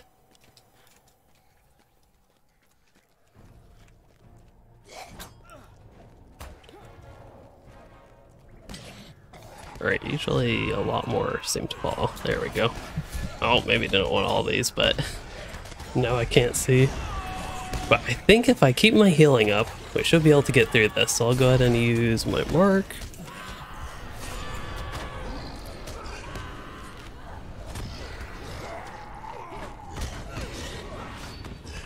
And eventually I'll try to get them this thing, Blade of Elendil damage here.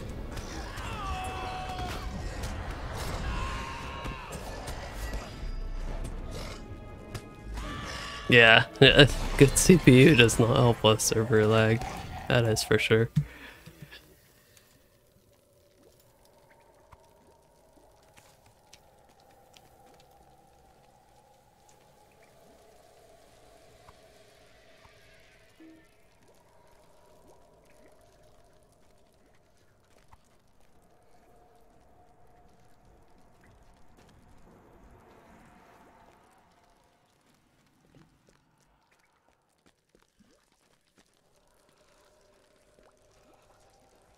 I don't think anybody started the cauldrons, so I can start it.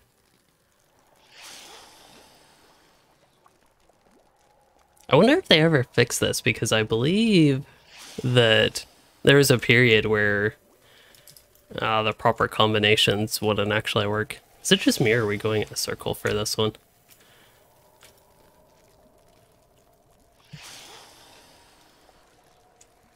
That should open it.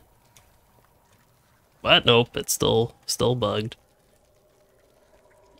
Alright, we'll start with Stricken Steep this time. Try number 2 on the list.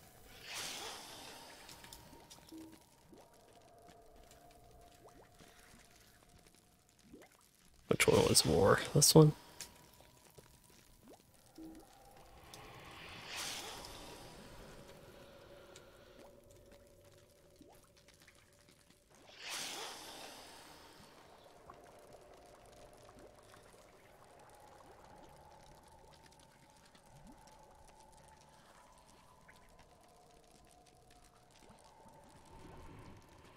I'm surprised after all this time that they haven't fixed this.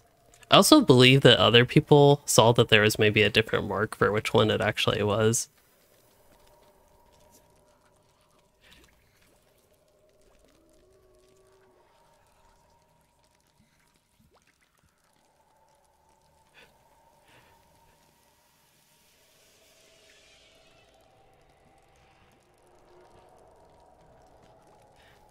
Okay, we'll do Adder's Blood first. At this point, okay, keep pulling while I get this, but I guess that's fine. It looks like I'm kind of running around randomly, but I am actually following the list that they have here.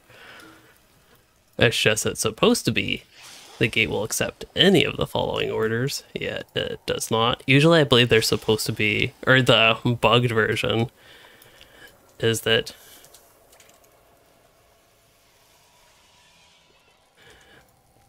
only one of the options actually works. And it looks like this will be the last one. The first few times I ran this, it just worked completely fine. And then one time when I was in a group, it didn't. Well, there we go.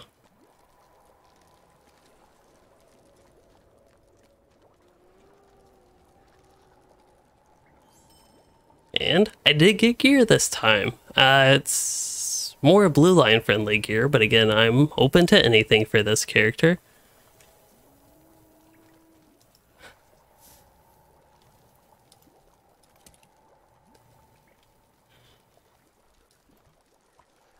But yeah, he got new pants.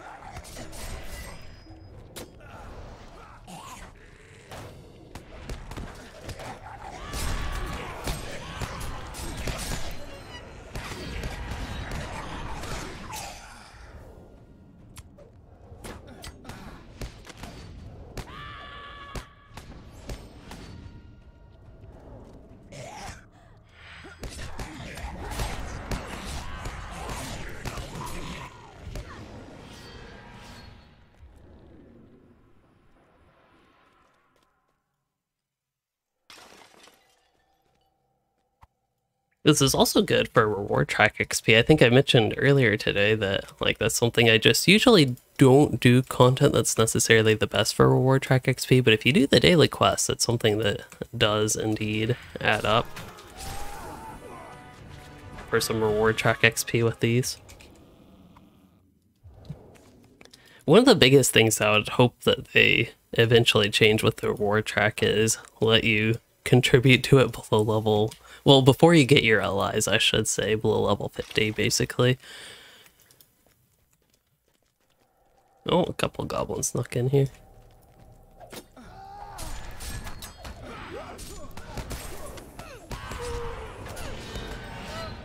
The last boss could be interesting. I don't know on tier 1 if he actually one-shots, but... Oh.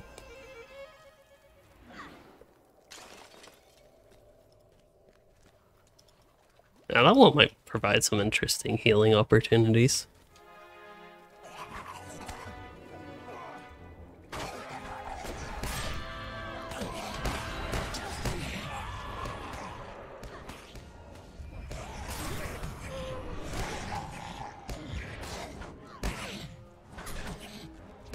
Why is this guy staying back there? There we go.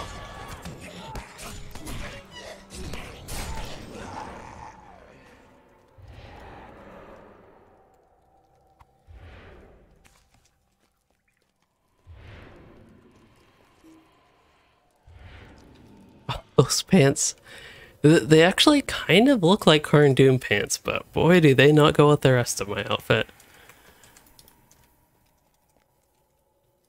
I kind of like this outfit for this character, which is why I use it, but it's pretty straightforward. See? Little cat Lexi left the bed. Piper seized the opportunity and took it now. At least this time she waited and didn't more or less kick her out. Piper waited and didn't kick Lexi out, I mean.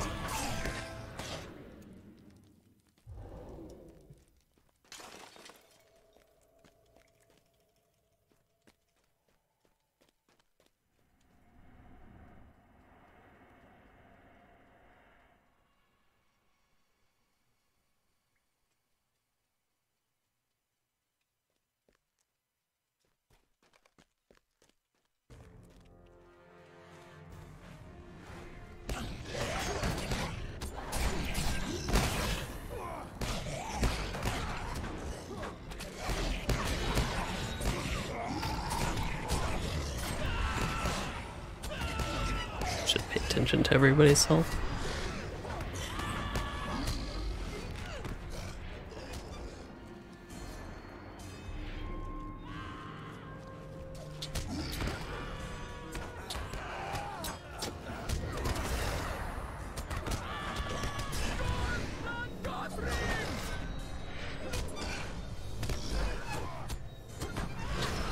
I'm also so used to running, like, when we run on landscape, just how easily Shield Brother will come off, but it's nice actually being in an instance and not having that randomly come off every few seconds. So I actually reliably have a Shield Brother, unless I could put on my banner guy, who for some reason has 1 million morale and I only have 600,000. That's kind of interesting. But, like, I could put it on them, but even they bug out a lot on landscape and it doesn't.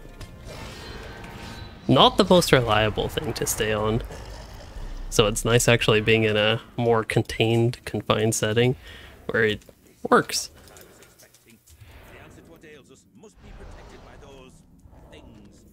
I'm really tempted to switch to Redline. Should I? I think I should.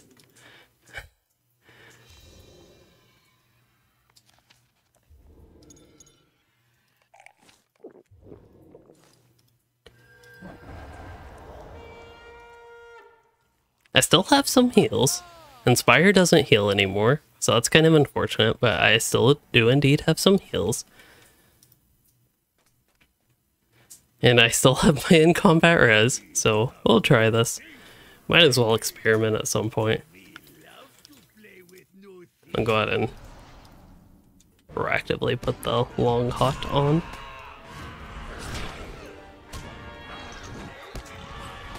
Try to get out of the stun. Oh boy. See, I am the one that should be worried though. I'm the one that took all that damage there. And I forget the mechanics of this boss, but you can actually avoid a lot of these effects, I believe. Well, I don't know if you can avoid a lot of them, but some of the effects I believe are supposed to be avoidable. There we go. So now we kill the Bile Tank, which the boss is at. So that's going to be this one. And then can start weakening the next one maybe. Looks like we'll go with the left one here.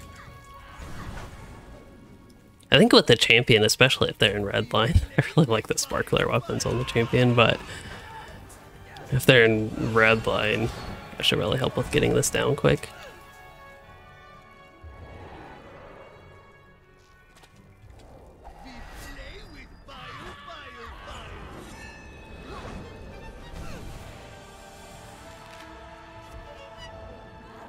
Well, if I get hit with that one more time, we'll be going down. So I'll just stay a little bit far away. I will be here shouting from a safe distance. Nope, that didn't work.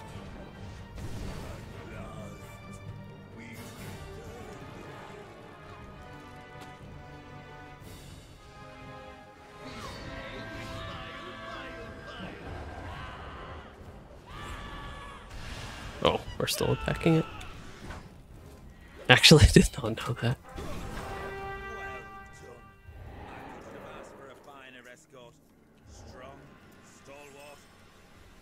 Ooh, I got another piece of loot. This one's one of the big defensive earrings, so that would be an upgrade for defenses, but a huge downgrade for damage.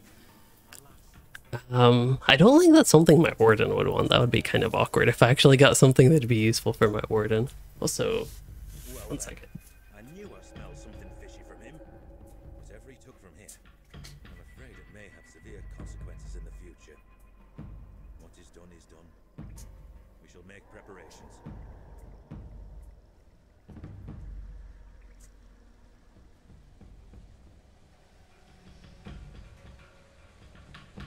All good.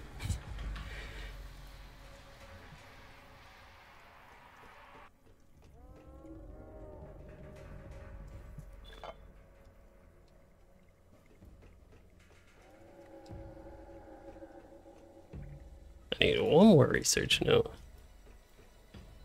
I somehow thought that would have been here.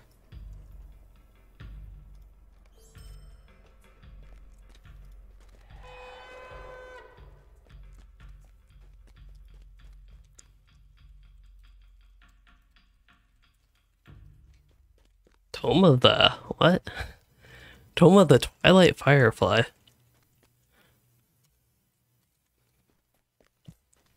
Hmm.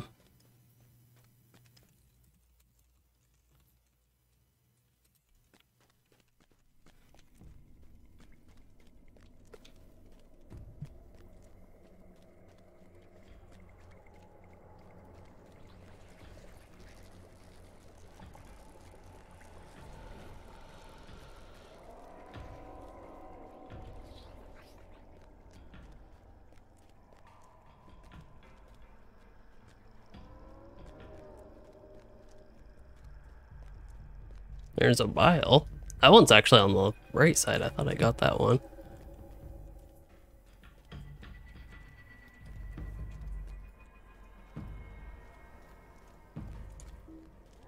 Too far away. Oops. Yeah, I'll just wait. Oh yeah, I forget there's a vial here. This one I knew. But I wonder if they completed the research notes. Looks like one of them did. So they got it somewhere. But yeah, there was a research note over here that I couldn't pick up way at the beginning, I thought. But I thought it might have been targeting something downstairs.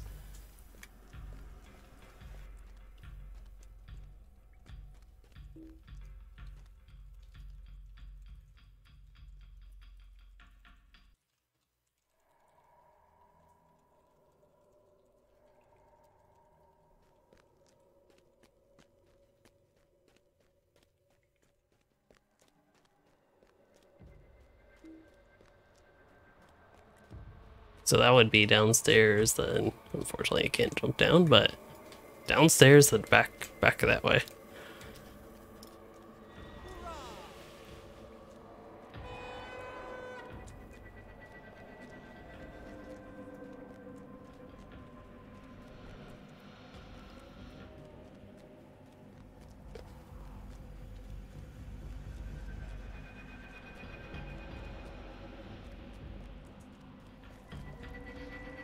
So easy to miss stuff in these instances.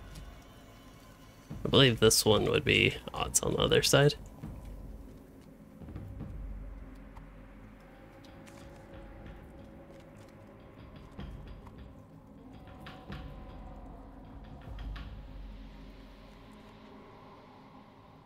I did get an essence. I could use that with my new gear piece, or if I wanted to put something in the tankier earring. I probably wouldn't use that for regular leveling though, and that's really what I want to get this character equipped for.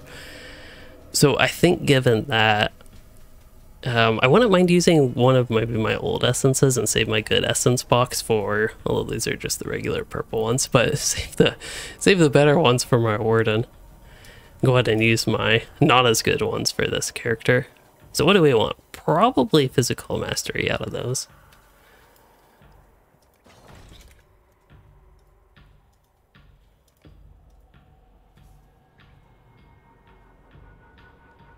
But yeah, I think I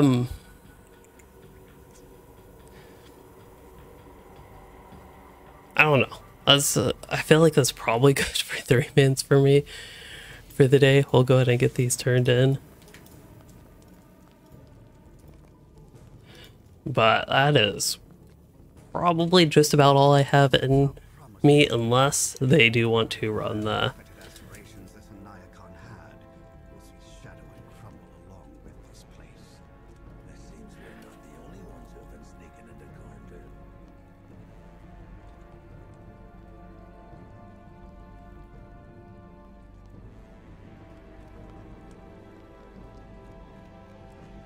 But we'll see.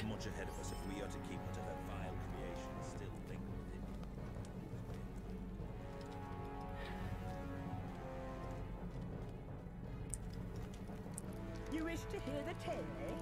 Well, I suppose I could grant you the privilege. Oh yeah, so it does go straight to Lair of Vermin. That's actually good.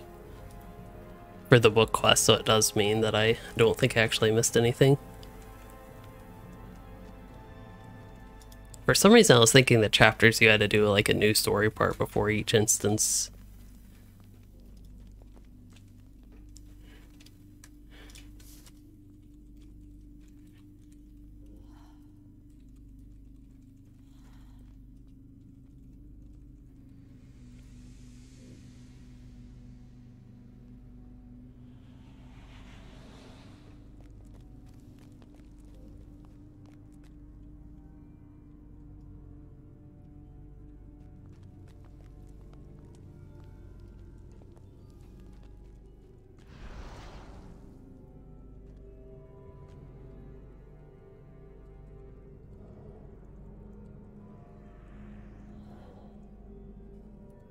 We'll see.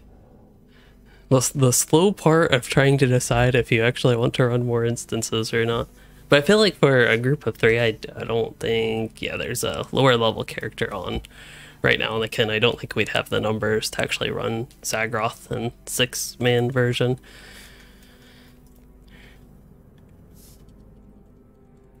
It'd be very convenient if there was a skirmish camp here, or at least one of the delving guys.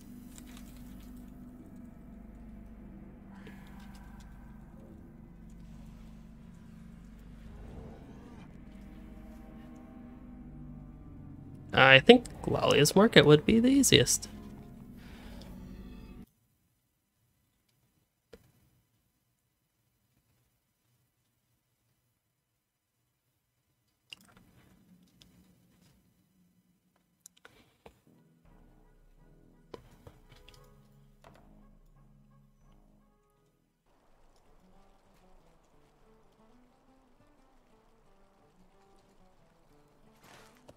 If the Malices make it a slow run, I could see us just running one.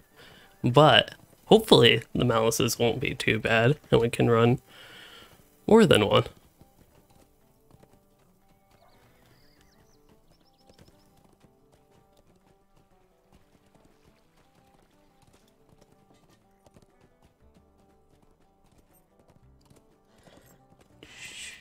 Apparently my chat tab's been small this whole time.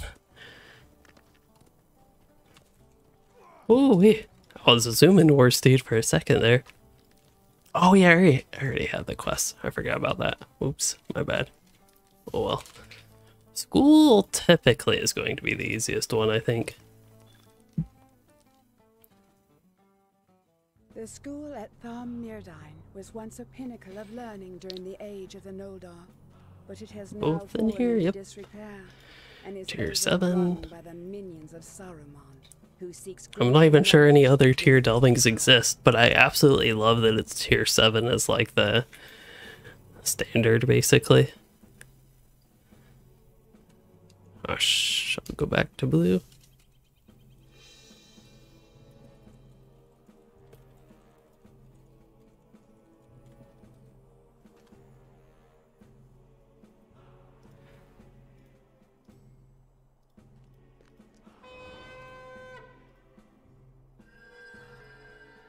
That is some crazy lag.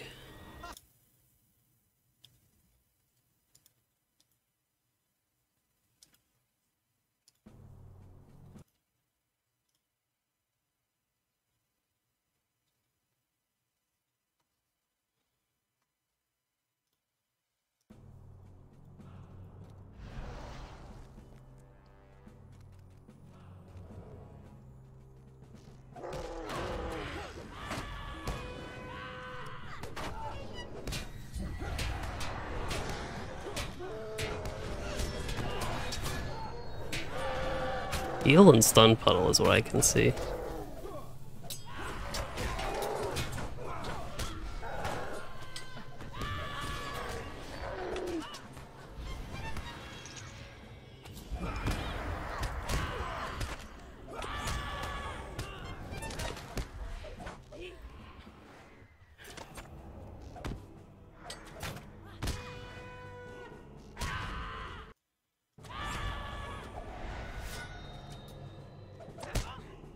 This is a really bad time to be a fresh level capped character.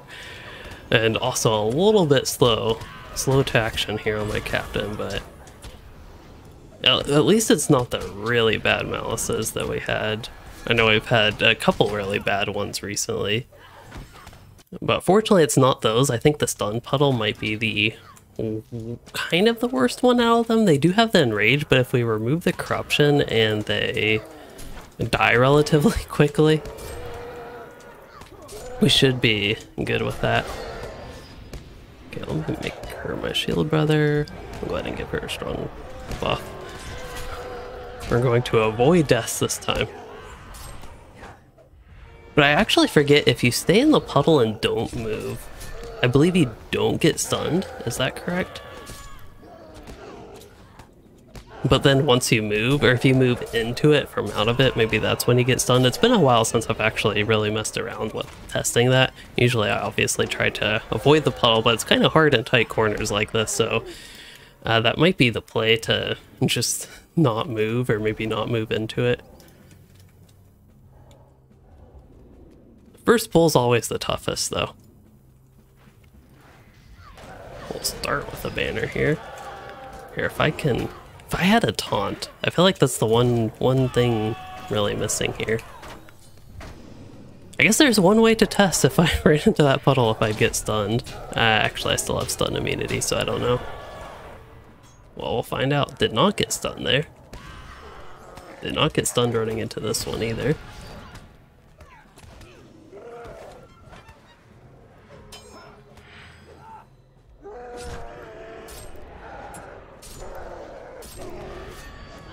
Yeah, I want to use 5 instead of 4. Did I just let the champion die? I'm gonna be honest, I wasn't paying attention to their health. I was being a bad healer. I was focusing more on the puddles there.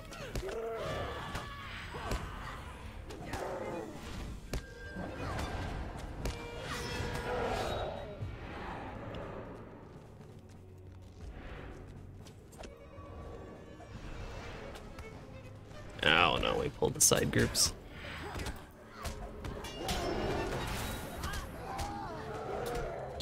Yep, I'm gonna need to heal myself, but I'll die. I really hope I use my subscribers jug, which I believe I did do. So at least I'm not getting combat wear from this.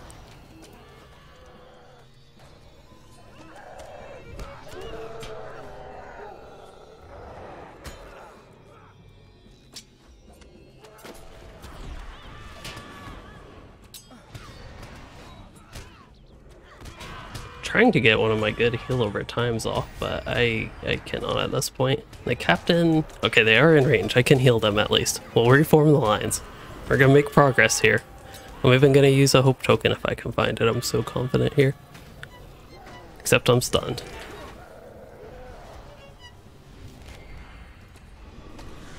In the meantime, we can put the mark on the enemy. There's the hope token. Honestly, if I'm doing basically no damage, I should look at the traceries that are on my two-handed weapon, and if they're not, like... If they're not that impactful of traceries, it might be better for me to use my shield for stats, but then again... The traceries provide stats now, so it's gonna be really hard to give those up, I think.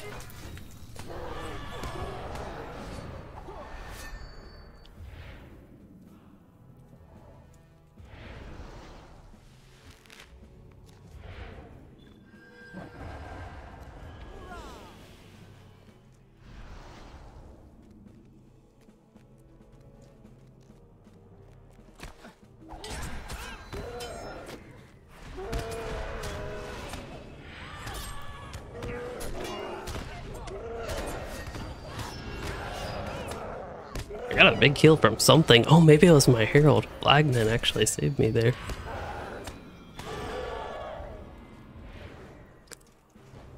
Okay, try to barely pull these guys down here. Get my stun.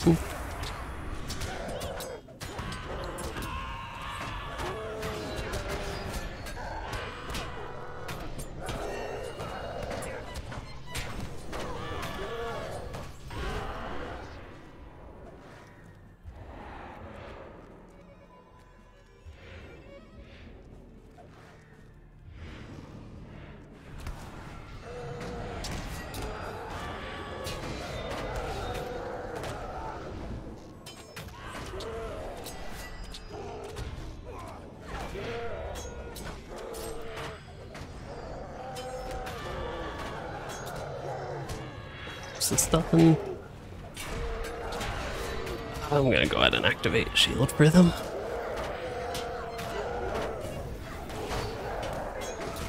And I should probably use a power potion myself. Again, not used to running into power issues.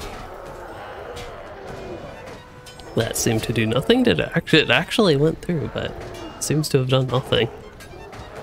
Did I just use the wrong power potion? Is that one? Yeah, that one only restores like 3,000. My bad. Even this one only restores like 10,000. I didn't know they nerfed power potions so hard, actually. Probably don't want to run down the stairs, it'll reset. Now, I believe Inspire gives a pretty good power restore. Wasn't it like, probably not 30,000, but 3,000? Yeah, 3,000 power.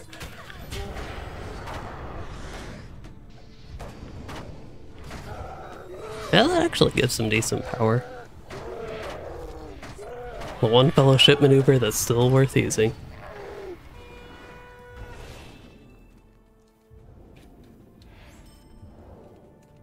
Tracery that is potentially actually an upgrade. Let's see.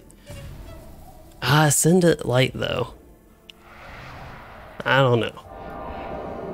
Grand Willpower. Yeah, I don't think that Tracery is actually an upgrade. Again, I should look though. Noble Mark Debuff Potency. Is that the one I usually use? I believe it is, but it's more so for the heal.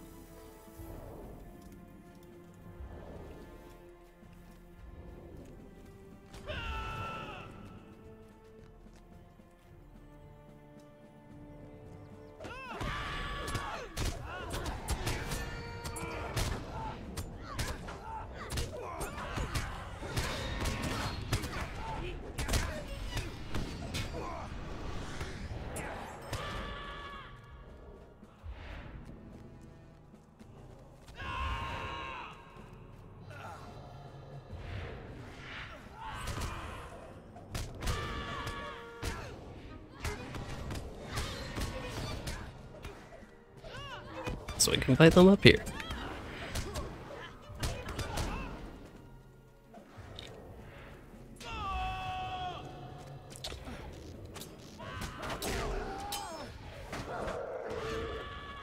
I don't know what else pulled, but we should not do that. That was all my Herald's fault. All these enemies attacking us. 100% my Herald's fault.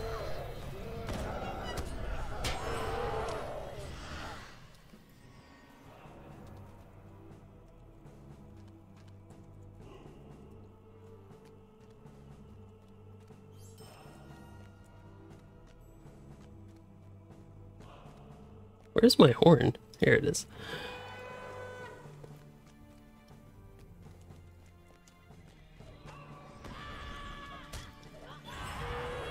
Oh, the shield actually went off. That's unfortunate.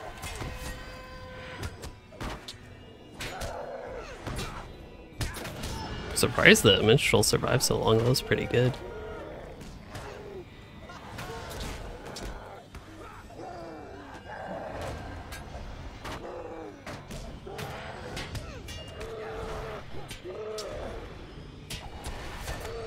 It's also fun running these instances. They're just so different than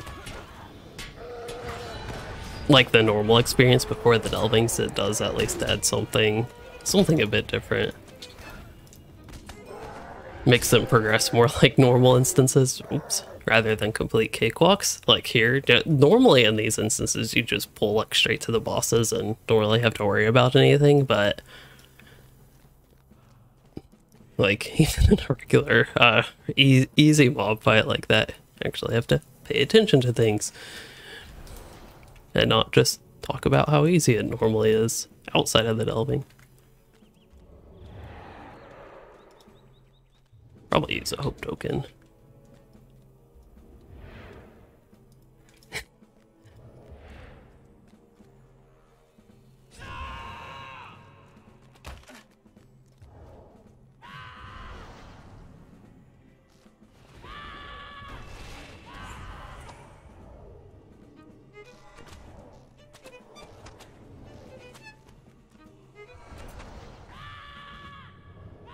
Oh, maybe it's safe to go up there. I'm not trusting any Vanguard yet. Okay, there's only one group left anyway. Probably don't need the Archer. Honestly, I have no idea why I summon the Archer. Besides that big, juicy 265k crit.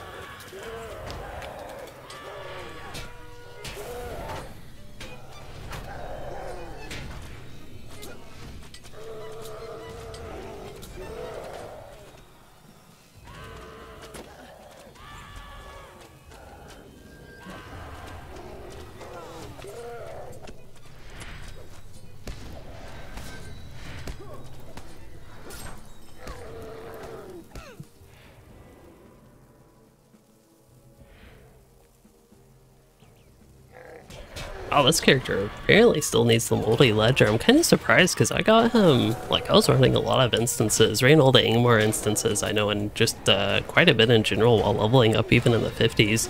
Normally this is something I would run, but I guess I never got to it on this character. Or forgot to pick up the multi-ledger is definitely a possibility there.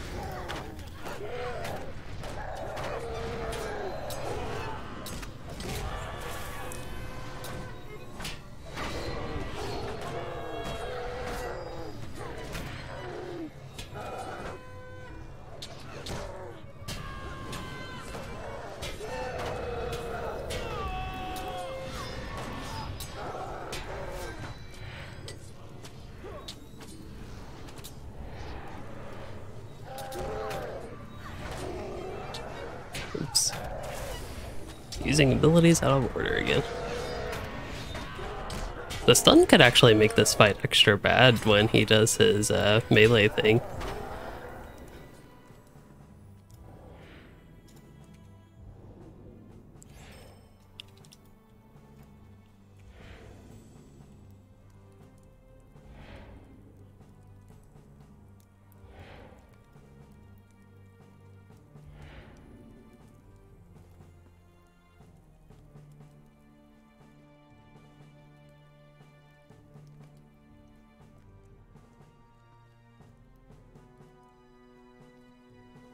Great, we'll see what I got. It's been a long while since I've actually got gear from a delving box. I had pretty good luck overall on my Warden, but my Runekeeper and Captain, not so much. Captain I've run one delving though, so to be fair, it's not necessarily bad luck to not get gear in one delving. That's pretty standard. This time I didn't even get a chest. Wow. Come on, inventory. There we go. Crafting materials. So yeah, again, nothing good. I got, so if I disenchanted the thing, I got 50 delving roots, which is 1/30th of a gear piece. I don't know if that's a good thing or a bad thing that it would take 50 delvings to get a gear piece without getting anything useful, that is. If you just disenchanted stuff. But yeah, that'd be a really huge upgrade for this character, perhaps obviously. Oh, I got golden tracery token. The other one got like 250 delving writs. So at least they had better success than I did.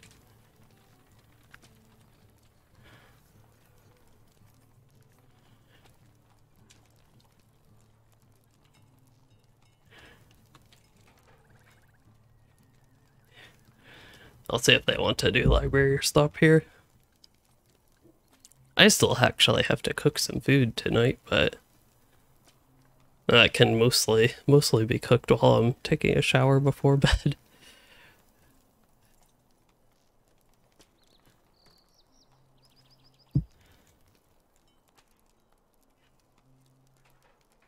I mean, I thought that went fairly well considering, like, you can see just based on the morale of both the people in the group, what they have, like, over 1 million morale right now with the captain buffs, but still, they have over 1 million morale. And this character still has 600k, so they're clearly better geared than this character. And we didn't have, like, much of a proper tank. I was in heal mode, Minstrel was DPS, Champion was DPS, so I thought it went fairly well, considering.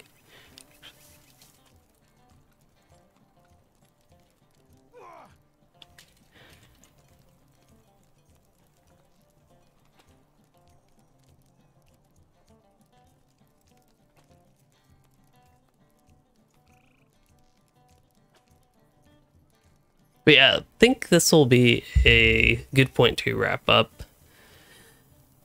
It sounds like I'm just going to double check. Gear-wise, overall, I did not really get this character much good gear, but I got him a good start. I was hoping I could get enough to feel comfortable running whatever Umbar content after just one play session, but I think maybe, see, the thing is, it's just like relatively slow, but maybe another set of the 3 mains, a few more delvings, and he could be decently outfitted. I'd maybe describe him as kind of okay-ish, poor to okay. Because I do have the earrings are really strong. I don't know, I think on the stat squish, items were not all impacted the same way, so it'll be interesting to see if those earrings are still actually useful. What happens to gear 430 is going to be that different from like 470. Might be interesting to see. So I think we could maybe do another session like this after the stat squish, if that actually does change stuff. And if it doesn't and everything stays relatively the same, I'd probably be comfortable with one more session eventually on this character, but we'll see. Don't know what the future holds. Also can't see what the group said because there is a cat blocking my way. Just like there's a cat cam blocking your All Way to Fellowship chat.